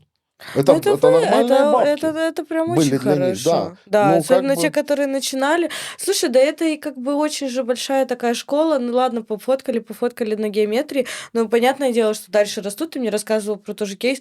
Фотограф был, который стал там и менеджером да, клуба, и как бы вот у это вот все. меня, я знаю там, ну, сейчас вот по памяти, У меня была девочка, которая стала менеджером крупной сети отелей. Мгм. Один мой друг, который был одним из первых вообще фотографов, Мгм. он топ-менеджер крупной строительной компании. Мгм. То Ну есть да. я как бы, я не говорю, что я их воспитал, да, но со мной работали очень классные ребята. Мгм. Всегда, Мгм. да. И я старался, Ну, чтобы у это вас были семья классные была. люди. Да, у нас какое-то время была семья. Мгм. В какое-то время, да, действительно, у нас была семья. Но опять же, в момент масштабирования, когда мы начали масштабироваться, Мгм. когда понесся маркетинг, когда понесся, мы начали снимать рекламу, видеодепартамент снимал рекламу. Появилось очень много всего. У меня, как бы, я передал все бразды правления Лизе, она не успевала общаться и с фотографами, да, и строить семью, да, для семьи нужен папа. Ну да. Папой был я, да, и у нас работали люди, с которыми я практически не общался. Из-за М. этих людей возникали проблемы. Как я тебе рассказал, вот Мгм. одна проблема. Вторая проблема была похожая, там я тебе тоже вчера, по-моему, рассказывал, как Мгм. перед Хэллоуином каким-то Да. просто у нас забрали 3 фотографов, сказали М. им, мы платили, я не знаю, 1,5, им сказали по 4. Мгм. Забрали их и просто понеслись снимать с ними наше заведение, Ну, а да. те фотографы же тоже вернулись в Нет, итоге? те не Они не вернулись. Те не вернулись, все вернулись. остались. Не, один, по-моему, вернулся, но там была ситуация иная. Там была ситуация иная, там было уж такое предательство, да. Ну, то, что они, да, то, что они Ну, там ушли, и получилась какая ситуация. Там одни мои партнеры, ну, не партнеры, люди размещали у меня рекламу, люди с деньгами. да. Потом они заказывали у нас репортажи. И на какой-то момент они начали считать мои деньги, эти люди, у которых денег у самих нормально было. И они решили, о, класс, мы себе игрушку откроем, мы же такие бизнесмены, знаешь, как ночью спишь, Мгм. бизнес открою. Да, Да. вот. И они решили пойти путем наименьшего сопротивления. Они пошли, просто забрали у нас фотографов, которых мы воспитали, предложили им больше бабок и понеслись в наши клубы снимать. Да? Когда, как Мгм. говорится, дым сражения подспустился, я просто пришел в эти заведения, пообщался. Это там владельцы были все мои хорошие Ага. знакомые. Там, где не были знакомые, я просто показал этот договор. Там, где был эксклюзив, мы практически в 95-9% клубов снимали эксклюзивно. Мы не допускали сторонних. Да, кстати, расскажи мне, пожалуйста, давай закончим вот с Да. теми. То есть те конкуренты в любом случае сдулись, потому Да, они что как сдулись там раз-таки через насчет неделю, да. договора с клубами. Не только из-за этого. Геометрия, я просто суть этого всего, геометрия это не игрушка. Ага. Это бизнес такой же, как и любой другой бизнес. Окей. Насчет клубов, да, и насколько я понимаю, что там, где снимают геометрию, не имеет права заходить другой фотограф. Да. Ну, правда, ну, а если я захожу в фуклаб? Без проблем. Сейчас уже я бы об этом Не не то, говорил, да? но на пике нашей деятельности у меня были действительно эксклюзивы, были площадки, куда я мог сам приехать ночью, подойти к Мгм. менеджеру и сказать, выведите вот этого фотографа. У нас были четкие договоренности с клубом. Мгм. Мы не доили их на деньги, мы им очень сильно помогали. Потому что то, что я тебе сказал, что фотограф становится семьей в клубе, Да. то точно так же я становился у них тоже. Мгм. Я с ними общался, я им помогал, я привозил им артистов. Да, это отдельная вообще Окей. тема была, Поняла. да. То есть мы с ними были друзьями. И Мгм. если эти, ну, у нас дружеские хорошие отношения, я не повышаю Мгм. им стоимость, да. То есть в нашу семью приходят леса, Мгм. да. Мы это исключали. Были случаи, когда кто-то снимал, там были случаи, когда у кого-то день рождения в фэшн-клабе, он огромный. Ну Ну, да. попросили фотографа стороннего Ничего поснимать. Ничего страшного. страшного. Насчет тоже дней рождения. Помнишь, мы вчера с тобой затронули тему, то, что если он фоткает там день рождения и так далее, Да. что он не имеет права потом, по-моему, как-то фоткать другую компанию или что-то типа Смотри, такого. были случаи такие, как бы хитрые клубы, да, хитрые Да-да. площадки, да. Да-да. Просто, опять же, я фотографов не выгонял, не журил за это, я просто им объяснял эту историю, и они, да, действительно, ты прав, говорили, да, ну вот Мгм. пригласили тебя поснимать день рождения, Мгм. да, пригласили поснимать день рождения. И тут какой-то хитрый бармен или менеджер говорит, о, слушай, а ты же все равно снимаешь, поснимай нам, сделай там пару фоток. Мгм. По сути, у тебя получается репортаж с этого да, заведение. Да. А ты ж не знаешь о моих взаимоотношениях с этим заведением. А я в этот момент с этим заведением на стадии подписания договора какого-то, да. Они говорят, да ну, слушай, нам он бесплатно ваши снимают, да. То есть, ну, это Зачем нам так, да. Были платить? другие ситуации, как бы сложные, ну, Ну, это все это решало. примерно. Да, просто я фотографам всегда говорил, ребята, идете куда-то, вопросов нет, Мгм. да. Зачастую это играло им в плюс. Вот мне как-то говорит фотограф, я иду снимать день рождения вот этот клуб, а я знаю, что мы его подписываем. Мгм. А Я ну-ка, ему говорю, слушай, подожди-ка. я ему говорю, слушайте, говорю, мы с вами будем работать, да, Так. ну вот через 2 недели, там, ну, с нового месяца. У нас будет фотограф у вас в клубе, давайте мы вам снимем там пробный репортаж, Мгм. вы ему там дадите там 50% прайса. Они, да, пожалуйста, Мгм. давай. В плюс Всё. сыграло. Фотограф дополнительно еще себе в съемку. Да, Я ему да. отдал все деньги. Вопросов нет. Держи! Какая разница? Это Ну же да, играет в и плюс мне, принципе. да, они же Да, со мной да. будут работать, да, то есть вот так, да, это работало. Да, слушай, а вот с клубами получается договоренность, то, что Мгм. геометрия снимает. Это все, конечно, интересно, круто, классно. Почему клубы в итоге не брали других тоже фотографов? Потому что выдавали еще и рекламу клубам? Или вы размещали клубы еще у себя на сайте? Мы клубу давали все.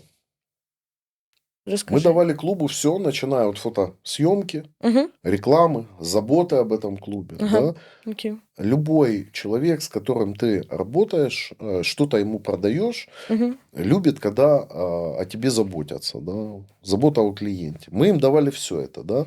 Мгм. Естественно, были какие-то мероприятия в этих клубах, когда снимал кто-то другой, да. Были. Иногда эти клубы продавали нас на эти мероприятия. В Мгм. большинстве Ну, в случаев, не любом иногда. случае, это договорное сотрудничество, Да, хорошие взаимоотношения. Я так понимаю, что ты их всех выстраивал, как бы со всеми. да, я не ссорился ни с кем. Были случаи, когда я как бы шел на принцип. Да, но опять же, мы с ними Ну, это нормально понятно. общались, и они понимали мою позицию. Ну да, да, Да, то это есть. понятно все. А ты мне вчера говорил про концерты, мы с тобой затрагивали тему, потому что некоторые концерты снимаются бесплатно. Ты говоришь, в смысле бесплатно? Вот, расскажи мне, пожалуйста, про аккредитацию, про концерты и расскажи мне про Swedish House of Mafia тоже, пожалуйста, историю.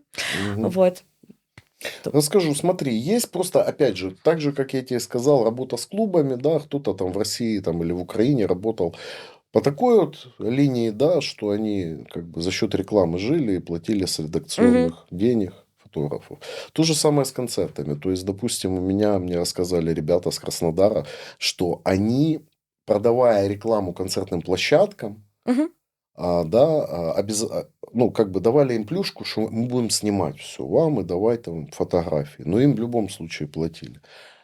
Мне эта тема понравилась, да, но помимо этого я еще фоторепортажи туда Просто продавал. у меня вопрос в том, что, смотри, я разговаривала с организаторами Мгм. сейчас концертов, М. и мне говорят, вот, ну, мне прямо прям говорят, ну, типа, артисты не будут платить, они считают СНГшные. Артисты не будут тебе платить, они считают, что это ты еще и должен заплатить, чтобы их фоткать. И я такая думаю, ну, типа, почему? Объясню, тут все очень просто. Смотри, а раньше, когда ну, был пик геометрии, да, я не знаю, но и сейчас эта система работает, может, тебе лукавят чуть-чуть. Есть несколько моделей, да, зачастую любого артиста привозит промо-группа, Угу, промоутер, привозит этого артиста сюда. Сейчас я знаю, что есть, допустим, там Макс Корж, есть, по-моему, даже Би-2. Они организовывают туры за счет своего внутреннего ресурса. То есть они сами эти туры организовывают. Они нет. договариваются сами с площадками. Но этих артистов минимальное Мне количество. Макс В Корж основном привозили, Би-2 сейчас привозят другие. Макс Корж делал концерт на стадионе, по-моему, сам, если я не ошибаюсь. Может, я ошибаюсь, но не суть. Не-не, Биглайф мне привозили. Таких артистов минимальное количество, Угу, кто сам организовывает туры. Ну, либо их менеджмент угу. организовывает туры. Естественно, они не будут никому платить, они найдут кучу людей, которые им бесплатно это все Ну поснимают. да. Промо-группы – это, по сути, как клубы. Да? Мгм. У них есть страницы и так далее. И они покупают эти фоторепортажи для себя, для своего маркетинга. Поэтому мы успешно этим промо-группам этот маркетинг и продавали. Мгм. Да, но если, допустим, где-то в России продавали только рекламу, а фоторепортаж не покупали, то мы засовывали, у нас были пакеты. Мгм. Пакетные предложения для промоутеров. И мы вот говорили, есть пакет там такой, такой, такой. Вот выберите, в зависимости от баннерной рекламы, в зависимости от онлайн рекламы, офлайн. Мы офлайн рекламу делали там Мгм. тоже. Мгм. Вы можете выбрать пакет. Но в этом пакете всегда стояло фото. Да, я фотографу платил за каждый концерт. Были концерты, которые мы снимали бесплатно, но это, как ты говоришь сейчас, фотограф сам мне позвонил, говорит, я хочу Little Big снять. Мгм. Аккредитация. Да, аккредитация. Ну и плюс как бы желание Аккредитации личное проблемы свое. не было Да. никакой. У меня не было ни один раз, чтобы нам не дали аккредитацию. Вот про шведов то же самое. Я узнал, что будет One Last Tour Swedish House Mafia в Праге. Мгм. Я написал им сразу. Да, они без проблем мне дали аккредитацию. Я им послал наш референс, портфолио. Мгм. Они нам дали аккредитацию. Я тебе вчера говорил, что я могу похвастаться, и как бы там мои коллеги из геометрии знают, что мы, по сути, единственный регион вообще во всем мире, который One Last Tour снял.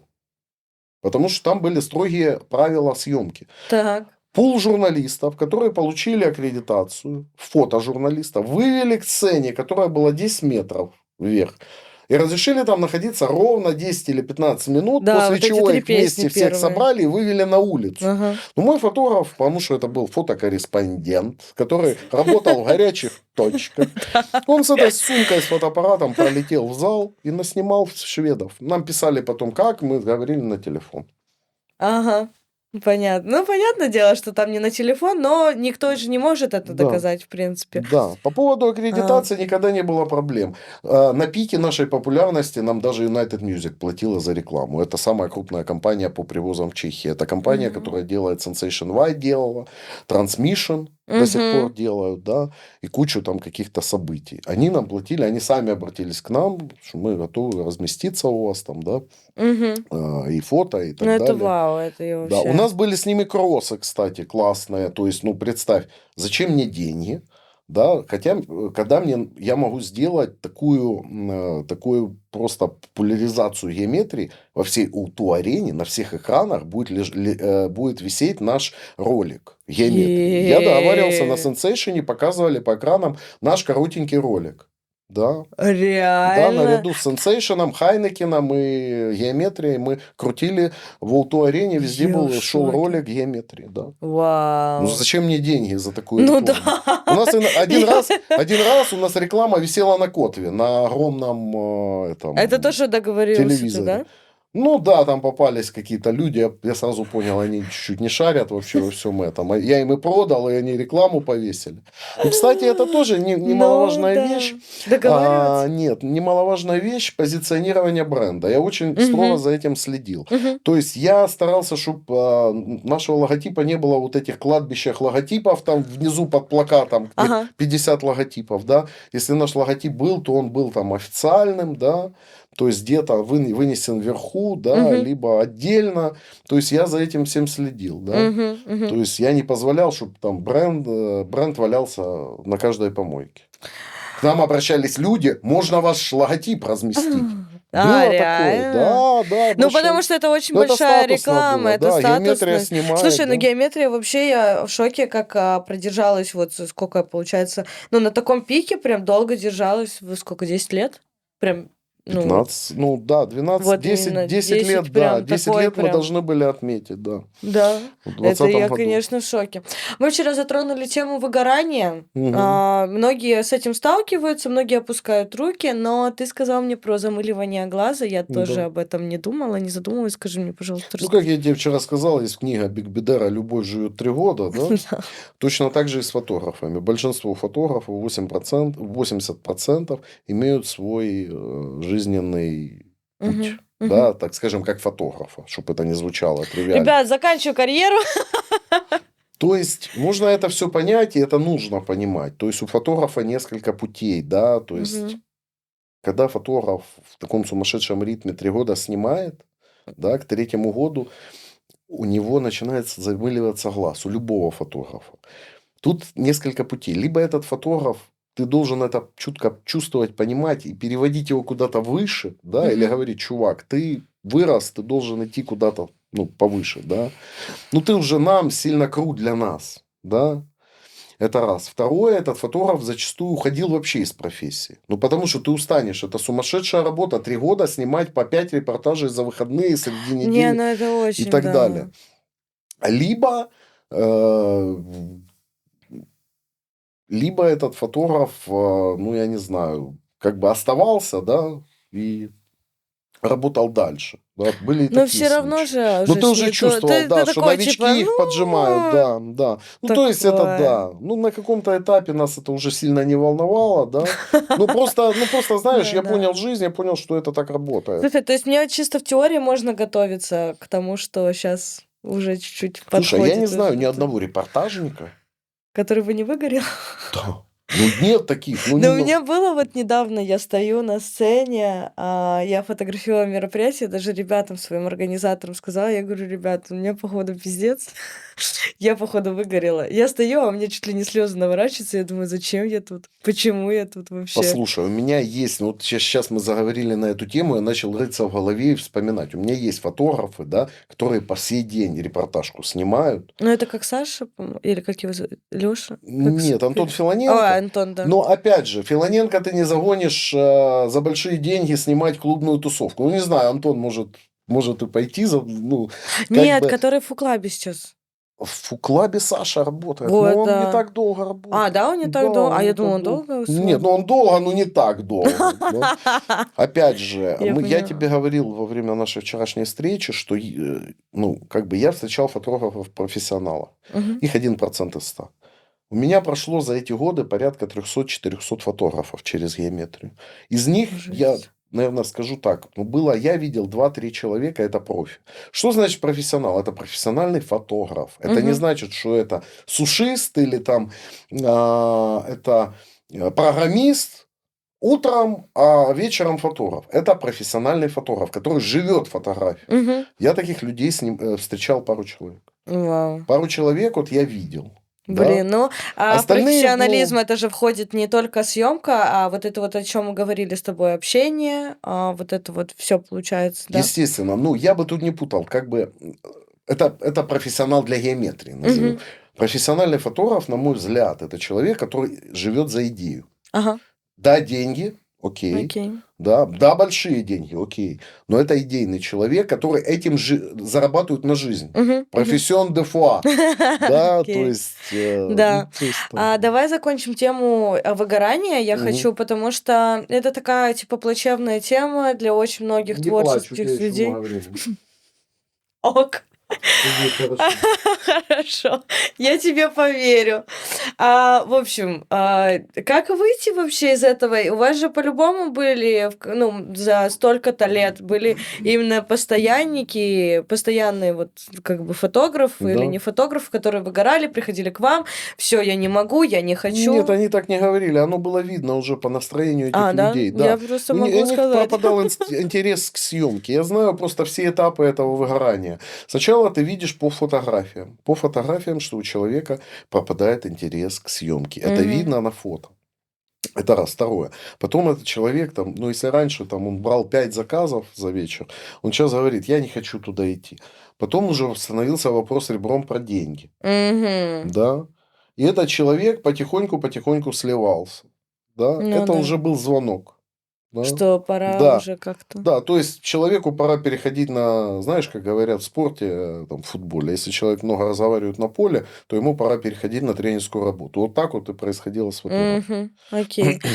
Ты мне говорил то, что была трансформация геометрии, в Да. какой-то момент были без имени геометрия. Да, была Геопро. Да, это был внутренний, ну, как конфликт, наверное, между редакциями, потому что была сторона питерская, была челябинская. Мгм. Да, и ну, в тот момент я принял как бы челябинскую сторону, потому что я видел, что питерская загибалась, и то, что обещали там, не осуществлялось. Челябинская модель мне понравилась больше. Я не думал ни минуты. Мы сидели с Лизой, я как сейчас помню, я сказал, мы переходим туда, на ту сторону. Окей. Мне звонили те, кто остался на другой стороне, там говорили, какие мы там плохие и так далее, но через неделю они были с нами. Ага. Да, все забыли.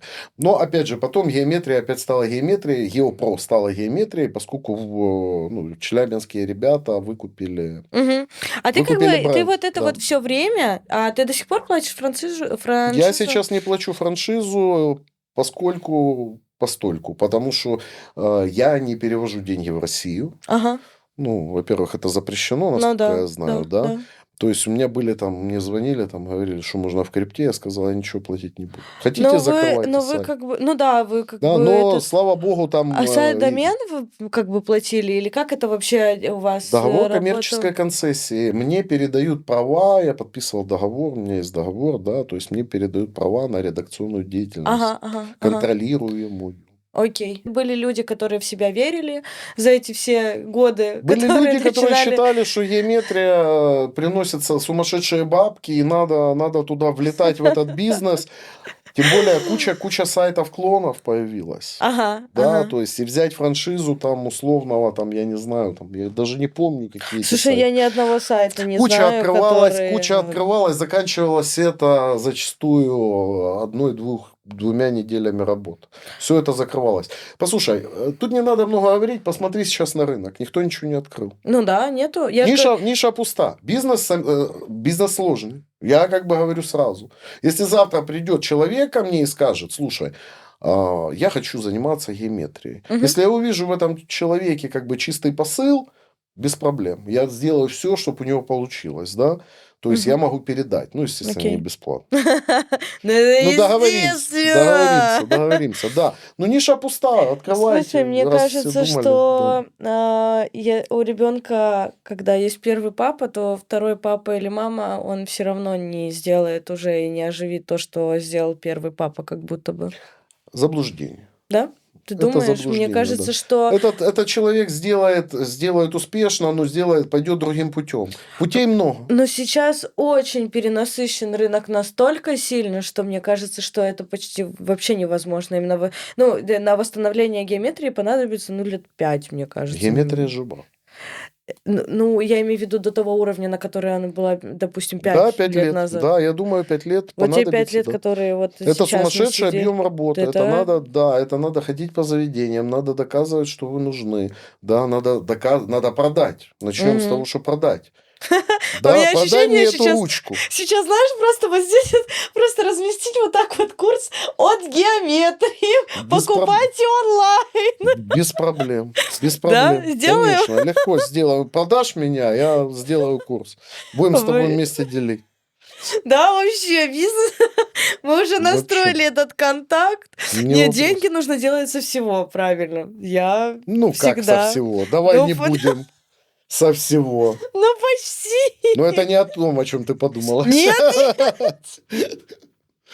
Нет, все нормально. Так, давай поговорим про самые жесткие дни в году для фотографов. Это Хэллоуин, Хэллоуин, да. это Новый год, и это то, как вы успевали это все, и сколько у вас вообще на пике может быть заказов, и со скольки до скольки начиналось. Вообще, вот расскажи самые трэшовые дни в году для фотографов, для гео. В принципе, ты за меня ответила, это Хэллоуин и Новый год. Новый год, я помню, за эти 10 лет у меня его не было. У меня ни разу не было полноценного Нового года, такого, чтобы я, как нормальный человек, там, с Рождества католического, готовился к празднованию Нового года и не думал ни о чем. Да, думал о том, что вот 2 числа на работу. У меня такого не было. Почему? Потому что, во-первых, были все площадки, которые мы снимали. Естественно, у меня статистически было количество фотографов на, там, допустим, 15 площадок. Но это пиковая дата, когда у тебя 15 площадок надо снимать. То есть в обычном формате кто-то заказывал, кто-то не заказывал репортаж. А тут все заказывают. Ну да. Естественно, все хотят, чтобы в 12 часов ночи под звон курантов стоял фотограф и их снимал. Да. Сейчас. Это было очень сложно. Это было крайне сложно. Я помню, Лиза этим занималась. Плюс не хватало фотографов. Плюс мы всегда в декабре искали новых. Плюс иногда мы отсылали вообще такой сырых людей на съемки. У нас не было Жесть. выбора. Да? Ну да, которые Но прям... я помню одно. Ни одному клубу за 10 лет мы не отказали. У меня контракт с заведением. Я обязан дать фотографу. Жесть! Ну, они же все хотели в 12. То есть это как-то Мы делили, я же говорю, что у нас Новый год начинался с 8 вечера. 8 Ага. вечера, потом съемка там предновогодняя с 11, Мгм. да, после новогодняя с часу он перемещался в другой клуб. Опять же, логистика, да, Мгм. легко тебе составить логистику между фэшн-клубом и ательером, они были за углом. Мгм. Но сложнее тебе логистику составить, допустим, с САЗУ и One Club. Ну да. Да, то есть, или Мека, да, то А есть... цены на такси как бы Да, очень-очень была ночь, когда превышали. я из-за стола встал, не выпив рюмки водки, ездил, развозил фотографов в ночь. Был Кстати, такой Новый год. насчет автомобилей и передвижения хочу порекомендовать один сервис, называется I Like Car. Вот, это сервис по продаже автомобилей. Вы там точно найдете свою самую-самую малышечку, ту самую. Вот, советую всем переходить на сайт. Ссылочку оставлю где-то внизу. Вот, я тут подпишу. Для хорошего, комфортного передвижения в Новый год, не в Новый год, когда угодно. Вот, переходите, ребят. Так, вернемся. Отработали! Да. Ладно, Ну, это ты справилась обрежем. сама, я хотел что-то тоже сказать. Да, я умею. Но мне не заплатили. Ничего, решим. Так, насчет как раз-таки передвижений, то есть, в принципе, у тебя не было Новый год, ну, почти, как бы это же контроль, а вдруг там с фотографами кто-то где-то задержался, Мы кто-то... были на связи с клубами, да, 15 минут, ну, все понимали, это Новый год, передвижение. Ну да. Я же говорю, что первое, ну, это Новый год был жесткий, Хэллоуин. Ну, Хэллоуин не такой жесткий, как Новый год. Мгм. Новый год был очень жесткий. Хэллоуин был очень легкий для фотографов, потому что это единственная дата в году, когда мы фотографам позволяли с фотоаппаратом делать все, что они хотят. Вы Мгм. можете снимать, как вы хотите, И что Хэллоуин, ты хотите. говорил. Да, Новый год. Хэллоуин, да. Это Да. был день искусства на геометрии. То Окей. есть, опять же, кому интересно, могут зайти на любой Хэллоуин там с 2010 года и посмотреть, какие шедевры мы творили. Мгм. Да, это было круто. Да, окей. Да. Это классно. Новый год у нас была ситуация, что 5 человек снимало 20 репортажей, по-моему, или 18 репортажей. Я не знаю, как это произошло и как это, ну, вообще мы вывезли эту телегу, но это было очень Жесть. жестко. Ну, ты говорил, да, что Да, в 5 у утра каждого там в фотографа ательере по 5, уже по 6. начиналось. Да, то есть там был репортаж 6 часов в какой-то ресторан. Мы говорили, ребята, мы не можем позже, но мы снимем ваш ресторан с вашей новогодней елочкой, когда приходят люди. Окей. Потом мы снимали какой-то лаунж, Мгм. потом мы снимали какой-то клуб, потом опять клуб, а потом ательер. Шел уже автопати. Да, вот такая вот Уже была. при-парти, Да, пати и автопати. да, ну вот ты можешь посчитать. Один фотограф 5 Жесть. репортажей брал. Ну да. Да, то есть Слушай, ну мы это так справлялись. сложно. Но у меня было такое, я тоже начинала где-то... Ну, я позже начала, у меня было 4, по-моему, тусовки как-то 2 года назад. Тоже я начинала, получается, с 10 я начала, и вот так вот потом поехала. И причем это было сначала, чтобы ты понимал, Винограды, потом Андел, потом снова Винограды, потом центр самый, Прага-1, там, где Шапаруш находится, я Да, фоткала в Индустри. мы тоже И там потом снимали. уже я как раз-таки закончила, или даже не закончила, еще куда-то поехала. Ну, в общем, у меня вот так вот все, меня уже перевозили везде, я вот так вот. Я хотя бы вот так вот одно шампанское, и все. Кстати, насчет алкоголя. У нас был двойной прайс на Новый год. Не Ну, знаю. двойной прайс я знаю, я тоже получаю двойной прайс. Это очень, кстати, вот Новый год, это прям приятно. Это очень круто. Я очень люблю Новый год за это. Я Можно вот Новый сейчас год меня... побегать и ехать отдыхать. Да, вот мне сейчас взяли, я говорю, ребятки, деньги! Подожди, сейчас мы тебя продадим. Хорошо. А насчет алкоголя на вечеринках фотографы пили, не пили, как это контролировали вы, чтобы там не было... Ну, знаешь, когда на работе там пьют, не пьют, вот эти вот все Слушай, темы. вообще мы запрещали фотографам пить на мероприятиях, Мгм. но я как бы не видел проблемы, что человек там с барменом станет передохнуть, и там бармен ему сделает там коктейль какой-то, Мгм. он выпьет, да. После съемки вообще проблем никаких нет. После Они там съемки. упивались, сидели с барменами, с менеджерами, все окей, да. Ну, Но на съемках мы запрещали. Ну, во-первых, давай вернемся к тому, что в Чехии платят почасовку. мгм. Да, у фотографа прописано 2 часа. Это будет некрасиво, если владелец клуба заходит, а фотограф стоит, бухает на стойке. Ну да, во время Опять же, если это съемки. Новый год, это позволительно. Ну Если это да. день рождения клуба, это тоже Не, ну нормально, за да? 2 часа ты уже там, ну как бы я всегда закладываю вот Ну, лично для себя 2,5, но это тоже на пописать, не пописать, вот это вот все сходить туда-сюда. мгм. Вот, там поговорить, поздороваться. В любом случае мы приходим в клуб, кто нас не знает, я не знаю. Я уже просто в любой клуб, куда приду, все равно будет смолтолки вот У эти вот. меня была такая тема, она была прописана четко, регламентирована в памятке фотографа. И я всегда говорил это менеджменту заведения любого, что обязательно фотограф, приходя в клуб, Мгм. должен найти менеджера и поздороваться. Мгм. Этим он чекает время, когда он пришел. Да. Второе, это когда он забирает деньги. Мгм. Да, если он в клубе забирает деньги, но он должен с менеджером попрощаться. Мгм. Он чекает время ухода. Точка. Да. Если он, да, то есть, потому что у меня была куча случаев, фотограф залетел в клуб, снимает, мне звонит менеджер, говорит, в 2 часа ночи я просыпаюсь, он говорит, где ваш фотограф? Я звоню фотографу, он говорит, ты прикалываешься, это 40 минут тут. Я говорю, ты к менеджеру подошел, я его не нашел. Я говорю, ты кого-то нашел? Ну, вот Ну понимаешь, да, для чего да, это все. делалось? Ну да, у меня вот так вот, получается, я сейчас в дюплексе тоже фоткаю. Также я прихожу сначала, здороваюсь, что как, где. Мне объясняют, сегодня там, допустим, компания будет, она точно не будет фоткаться, там нужно фоткать, там лайнап, не лайнап, расписывается заранее, то есть там более, ну, То такое есть по тебе жести. регламентируют, что тебе снимать. Да, ну, примерно. Как бы они знают, Мы как я снимаю, но именно то, что сам клуб, вот, ты приходишь, здороваешься, там все, ты отметился, ты уже тут, ты начал работать. Вот. А с другой тусовкой я работаю с Борисом. Это вот как раз-таки прошлый мы подкаст снимали с ними. Там наоборот, я сама себя задрачиваю намного больше, чем меня ребята, потому что у меня к самой себе намного больше ответственность идет. Я себя прям, ну, типа, вот я в тайминг, у меня там, допустим, время, начинается время, я начинаю фоткать, это мое время. И у меня была ситуация недавно ужаснейшая просто. Я открываю фотик, а у меня, я, получается, почистила фотки, но не почистила кэш с фотками. Мгм. И у меня остается на карте памяти 24 кадра. Я смотрю на время, а у меня до того, как я должна начать по таймингу, где-то остается 15 минут. Я понимаю, что мне 15 минут ехать только домой. Я быстро выбегаю вечерки, причем я выбегаю по, как это, подлогой. По всей длогой вечерки я уже эти карты, я уже голая вся, уже холодно, я карты памяти. Я понимаю, что нет. Типа, без вариантов. Еду домой быстро. У меня просто таксисты, реально как из фильма «Такси». Едут. Я говорю, давайте быстрее. Приезжаю, ребят, а я вот такая, у меня шары вот такие вот, я переживаю, потому что я только сама себе потребую. Мне уже вот так вот сидят, Маша, просто успокойся, все нормально, съезди нормально, приедешь нормально. Я залетаю, в общем, я вернулась, я должна была фоткать начать в 12, в 12:20 я была в клубе, в 12:15 даже. А я, потому что там еще пробка была, я говорю, все, я вылетаю, я с этими картами памяти, они уже у меня мокрые, я думаю, сейчас еще что-то не включится. Я уже все.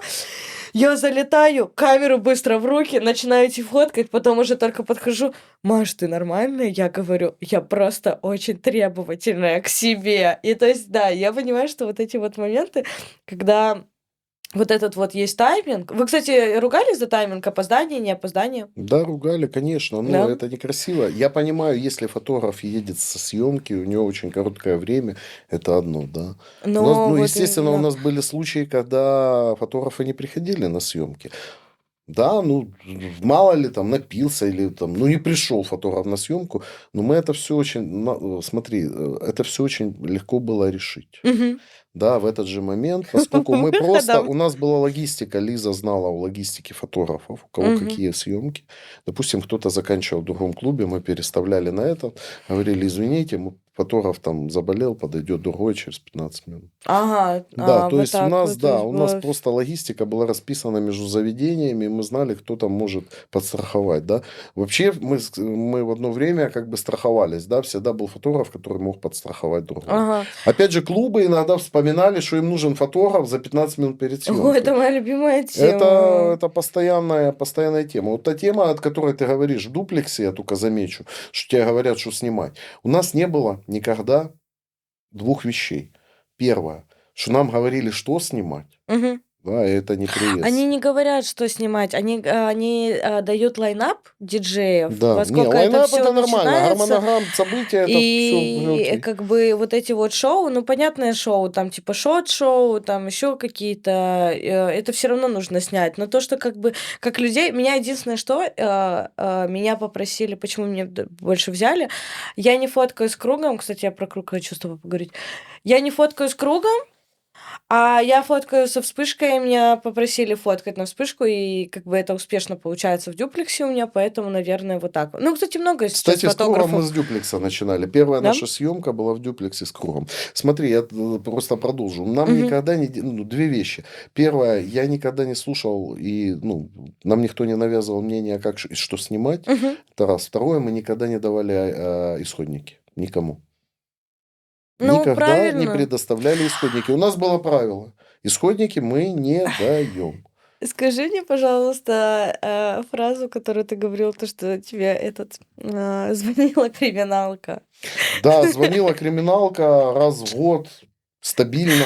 Жесть. Вот, ну, Да. это, конечно, когда искали, да, вот эти Да, людей. да, искали каких-то бандосов, которые там сидели в каких-то клубах, и они просили нас исходники фоторепортажа. Да, оригиналы, Я 3000 говорил, что фотографий. оригиналов нет, идите на геометрию, ищите фото там. Ну. Да, один раз я же рассказывал, звонил мне частный детектив, который защищал интересы какого-то там сына богатого папы, который на машине создал аварию, да, и просил удалить фотографии из какого-то заведения, где этот сын сидел, пил. Мгм. Но это уже были на сайте, как бы, Да, поэтому это да, не да. Я исходники. сказал, что без проблем, я понял, ну, принял ситуацию, понял, там, в чем дело, да, удалил, но я ему сказал сразу, что оно в кэше останется, так что Ну да, это то ваш есть это вопрос. да, да. Но в любом случае, как бы от себя.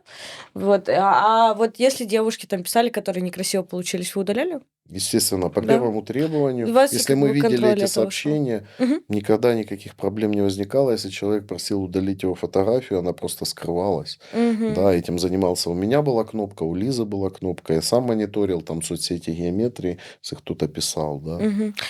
Ну, мы почти про все поговорили. Хочу теперь узнать про голую вечеринку, как вы на нее попали и почему Геометрия снимала вечеринку голую. Какую голую? Да ладно, да? Я, честно говоря, первый раз слышу. Это там, где Киркоров зашел не в ту дверь?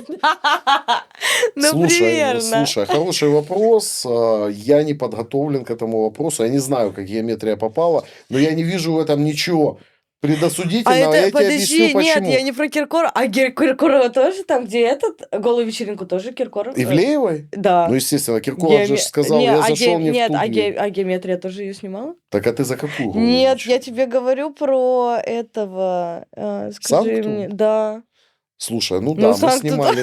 Ничего себе, Сейчас голая бы вечеринка. Геометрия на голую А вечеринку Сантум это не голая вечеринка. Сантум это Ну, такое всеми почти. известное кинки-пати, да, Ну, это, мирового формата. ну, как Куда люди тебе летают на сказать? джетах и так далее. Ну, ничего сложного, это просто, опять же, у меня есть хороший А вас знакомый. позвали или вы Да, сами? нас позвали, Вы как бы позвали? это было за деньги, коммерческая съемка. Естественно, там был какой-то договор о неразглашении, о том, что мы не имеем права использовать там материалы. Да, ну, там, мы использовали, наверное, тизер какой-то и все, там, Ну да, ты коротенький, в рамках показывал видео. законности, да, он есть там в Инстаграме. Да, но мы снимали, я видел и фото, естественно, все, и полный видеорепортаж видел, да. Кстати, а вы ходили, Геометрия заходила на техносцену и вот эту вот всю движуху или нет На никогда? какую Ну техносцену? вот просто вот, получается, есть как клубы и так далее, но есть Да, же клубы как, с коммерцией, да. а есть клубы на В техно. Праге нет клуба, который мы не снимали. Мы не А снимались. Фукс и Какой? Фукс, и Байк Джизус, и вот эти вот всё. Они появились позже. А, позже? Да, мы снимали все и автопати, и припати, и все, что можно. Ну да, но Да, то это есть клубов, где мы не снимали, но это либо какой-то мега-трэш был, вообще мега-трэш. Хотя мы и мега-трэш уже снимали на пике там, да. Но я не помню. Я еще как бы сегодня перед поездкой сюда вспоминал одну тему. В один прекрасный момент, сидя за компьютером, в году так, 2013-2012, Мгм. я понял одну вещь, что фотографии геометрии есть у всех. У любого человека, который даже в клубы не ходит, но ходит в рестораны, там, Мгм. я не знаю, на В спортивные Праге ты события, на имеешь в виду? концерты, да. У него есть фотография с У геометрией. меня И нет. большинство этих людей об этом даже не знает, что у него есть фотка. Хотя Да? потом, это ж было на концерте Лободы там. А Или... я, кстати, у меня была ситуация, я говорю, вот с геометрией будет следующий подкаст. Это кто? Я мальчику говорю знакомому. Я говорю, вот смотри, вот, короче, у тебя есть фотка. Мгм. Я говорю, это геометрия. Мгм. Вот, но, в принципе, да. Слушай, Реально, я нормально к этому относился. Я помню, мне девушка, когда мы были там мега популярны, мне девушка говорит: а что ты на геометрии делаешь? Фотограф? Ну, просто у всех это было очень, очень такое простое ассоциация, да, клуб, фотография, да. А что там работать? Кем там работать можно, да? ну да. Фотографом, фотоаппаратом, да, или софтбоксом, да. Ну, как бы я никому особо не объяснял и отшучивался, да. Ну, Ну, в принципе, никто и не знал нашей монетизации, никто не представлял, что она очень как бы ну да. такая широкая, и разные углы в ней есть, Мгм. да. То есть мы занимались очень многим. Мы снимали рекламу. Мы придумали какие-то истории, да, я хотел тебе рассказать, вот эта история, когда появился этот, как он называется, что все замирали. Да, тренд, который, Да, да, тренд, да, в тренд один в день, да, ТикТоке. перед Новым годом появился, Мгм. или в ТикТоке, или в Инстаграме он, Да, да. или в Инсте. Да, и все вот это замирали, их снимала камера, Ага, ехала. ага. Я позвонил Грише, говорю, слушай, прикольная тема, давай это монетизируем. Мы за день продали 7 заведениям, в итоге денежку к Новому году заработали, да, отсняли, Правильно, на пробежались, отпуск. да, да, да. То есть много тем было для заработка, для искусства. Давай последнюю тему раскроем насчет кольца вашего самого распиаренного геометрического кольца, с Да, которым ходит. да. Расскажи мне о ней, и потом еще пару последних вопросов, и уже все. Короче, касательно кольца, да, это была история, как сейчас помню, год, наверное, 2013, конференция геометрии в Питере. И приехали все мои коллеги, там, шеф-директоры там, геометрии. И главный вопрос конференции был, как фотограф из Москвы, который фотографировал в клубе «Рай», как у него получаются такие фотографии. Как бы люди догадывались, потому что видно было по глазу, что там что-то, на него Круглое. наставляют, Ага. потому что фотки были действительно нереальные. Сейчас уже могу сказать, это был фотограф клуба «Рай», Федор Шмидт, это достаточно известный фотограф, Мгм. да. Он снимает там, по-моему, всю элиту России. Да, и они придумали такую тему тогда в клубе «Рай». Мы ж никто не знал. И нам топ-менеджер «Московская геометрия» поведал всем. И все же разъехались в регионе и начали мутить. Да, он поведал, что стояла такая, как дверная лутка, Именно вот как оббитая, да, дверца. да, оббитая диодами. И она стояла под наклоном, и человек заходил в клуб, становился напротив нее, и через нее фотограф просто Мгм. фотографировал, да.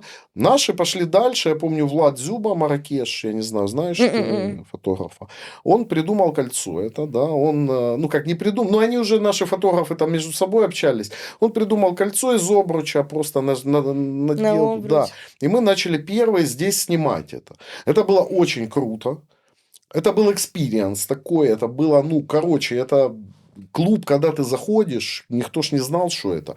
Когда там в клубе своя тусовка, и тут появляется этот человек с кольцом, все вокруг него, как вокруг цыганки, собираются, да, погадай нам. Ну Да, да. это выглядело очень круто. И опять же, фотки получались очень крутые. Ну да, Но там же ж четкие. есть нюансы, минус, ты знаешь его. Это только для портретки. Да, к Да, а мы хотели сожалению. меньше портретки в репортажах. Но все Окей. работали с кольцами. Ну, в любом случае, кольцо это очень удобный инструмент, и это, конечно, очень топовая тема. И у Да. меня тоже есть, Да, но стоит мы от это вас. придумали. Мы это придумали, это Мгм. придумала геометрия. Я Да, тебе да, да. больше скажу. Когда мы начинали работать, софты немногие использовали.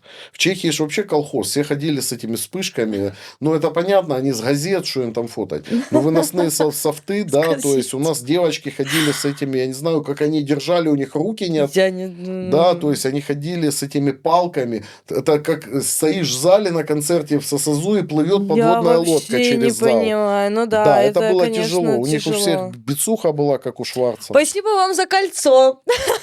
Вот что могу сказать. Так, остается у меня последний вопросик. Такой, 2.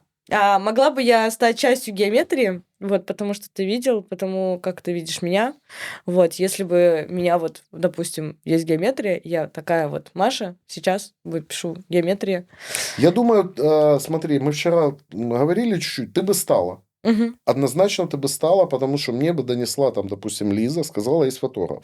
Она снимает там-то, там-то. Просмотрели бы твои фотографии. Следующий вопрос, это уже моя тема, и мы бы с тобой договорились. Я бы просто тебе сделал предложение, от которого невозможно отказаться. Потому что я вижу, ты смышленая девушка, и как бы я думаю, ты бы поняла логику и финансовую привлекательность, и привлекательность искусства в этом Там, всем. я Да, думаю, вот потому что годика 2, ой, сколько, 4 бы назад, там бы да, были может, бы... может и сейчас. Послушай, Ну, ты вот говоришь там, ты пишешь аккредитации и так далее. Для фотографа геометрии не было закрытой двери. All access. я Все. подумаю. Все, что хочешь. Да. Были события, да, где плакали фотографы, нас не пустили на сцену там и так далее. Да на Но сцену, это господи. были райдеры артистов. Это Ну не были... да. Обычно промоутеры, те, кто привозил артистов, давали нам полный доступ. Я по факту Моргенштерна вчера тоже не могла со сцены. Я просто на месте уже все договариваюсь. Я на месте, там у меня язык вот вот это вот на сцену вот так он меня проводит. Да, я И думаю, ты бы сразу... была к столу. Да. Ты бы была к столу Ну, на может быть. геометрии, и я думаю, ты бы была одна из топов. Блин, Да, спасибо судя по большое. твоему, как бы, ну, ментальной подготовке и то, как ты общаешься, да. Спасибо. То И есть, последний вопрос. мгм. В чем сила, брат? Слушай, братанов, Да. слышишь, ну, я тебе говорил уже, это такой вопрос, на который, ну, по сути, я не знаю, сейчас буду смущаться дико, ну, как бы, не банально сложно ответить, в чем сила. Слушай, ну, сила в знаниях. Я Мгм. считаю, сила в знаниях, сила в восприятии там, этого мира через призму того, сколько ты знаешь. Мгм. Да? Потому что я очень сильно боялся ситуаций, о которых я не знал, как в них себя вести в Мгм. жизни. Да? Поэтому, чем больше ты знаешь, тем больше у тебя сила, Мгм. да, и Да. которую ты можешь в этом мире применить. Блин, круто. Мне так сегодня понравилось. На самом деле 2 часа, как будто бы Приглашайте вот еще. надо будет. Я очень надеюсь, что всем понравится. Ребят, подписывайтесь на канал, пишите комментарии. Надеюсь, вам тоже Ставьте прошло это все. колокольчик. Да, там Донаты все. приветствуются. Да, донаты я скоро монетизирую это все, надеюсь. Рекламодатели, я открыта и вся для вас. Вот. Спасибо, пожалуйста. Вот. Ждите новых выпусков. Я очень была рада, что ты стал частью и гостем на моем подкасте. Действительно, геометрия — это одна из волнующих и интересных тем, особенно для фотографов. Очень многие не понимали, откуда вообще появилась как бы вот эта вот концертная ивент-фотография. И я попыталась максимально через вопросы как бы донести вот эту вот мысль фотографии, откуда это, как это строилось, на чем это строилось, коммуникация, маркетинг, промо. Я надеюсь, что мы... Да-да, я думаю, что мы очень много Ну, тут открыли. прозвучало много инсайтов, которые, я думаю, под запретом до сих пор в некоторых регионах. То есть, это такой прям некоторые Да. вещи просто тут, наверное, прозвучали Я впервые. боюсь, нас не И засудят. просто сейчас, если кто-то посмотрит в регионах, скажут, что ж он, блядь, сделал. Нет, ну а что? Ну нужно расти Ну, на окей, ступеньку да, куда-то да, дальше. да. Дальше, значит, мы будем создавать новые сайты. Новый цирк. Слушай, я благодарю тебя. Мне было приятно пообщаться. Да, ты молодец, что делаешь такие подкасты. Я посмотрел парочку, да, то, что ты делала. И Спасибо. посмотрел твои фотографии. Я тебе желаю развития в твоем деле, да, то есть не опускай руки. То есть это очень важно. Спасибо. Сейчас вообще и в любом деле. Да, я постараюсь. Спасибо большое. Все. Вот, да. Я думаю, Неплохо, что... по-моему. Да? Вообще классно.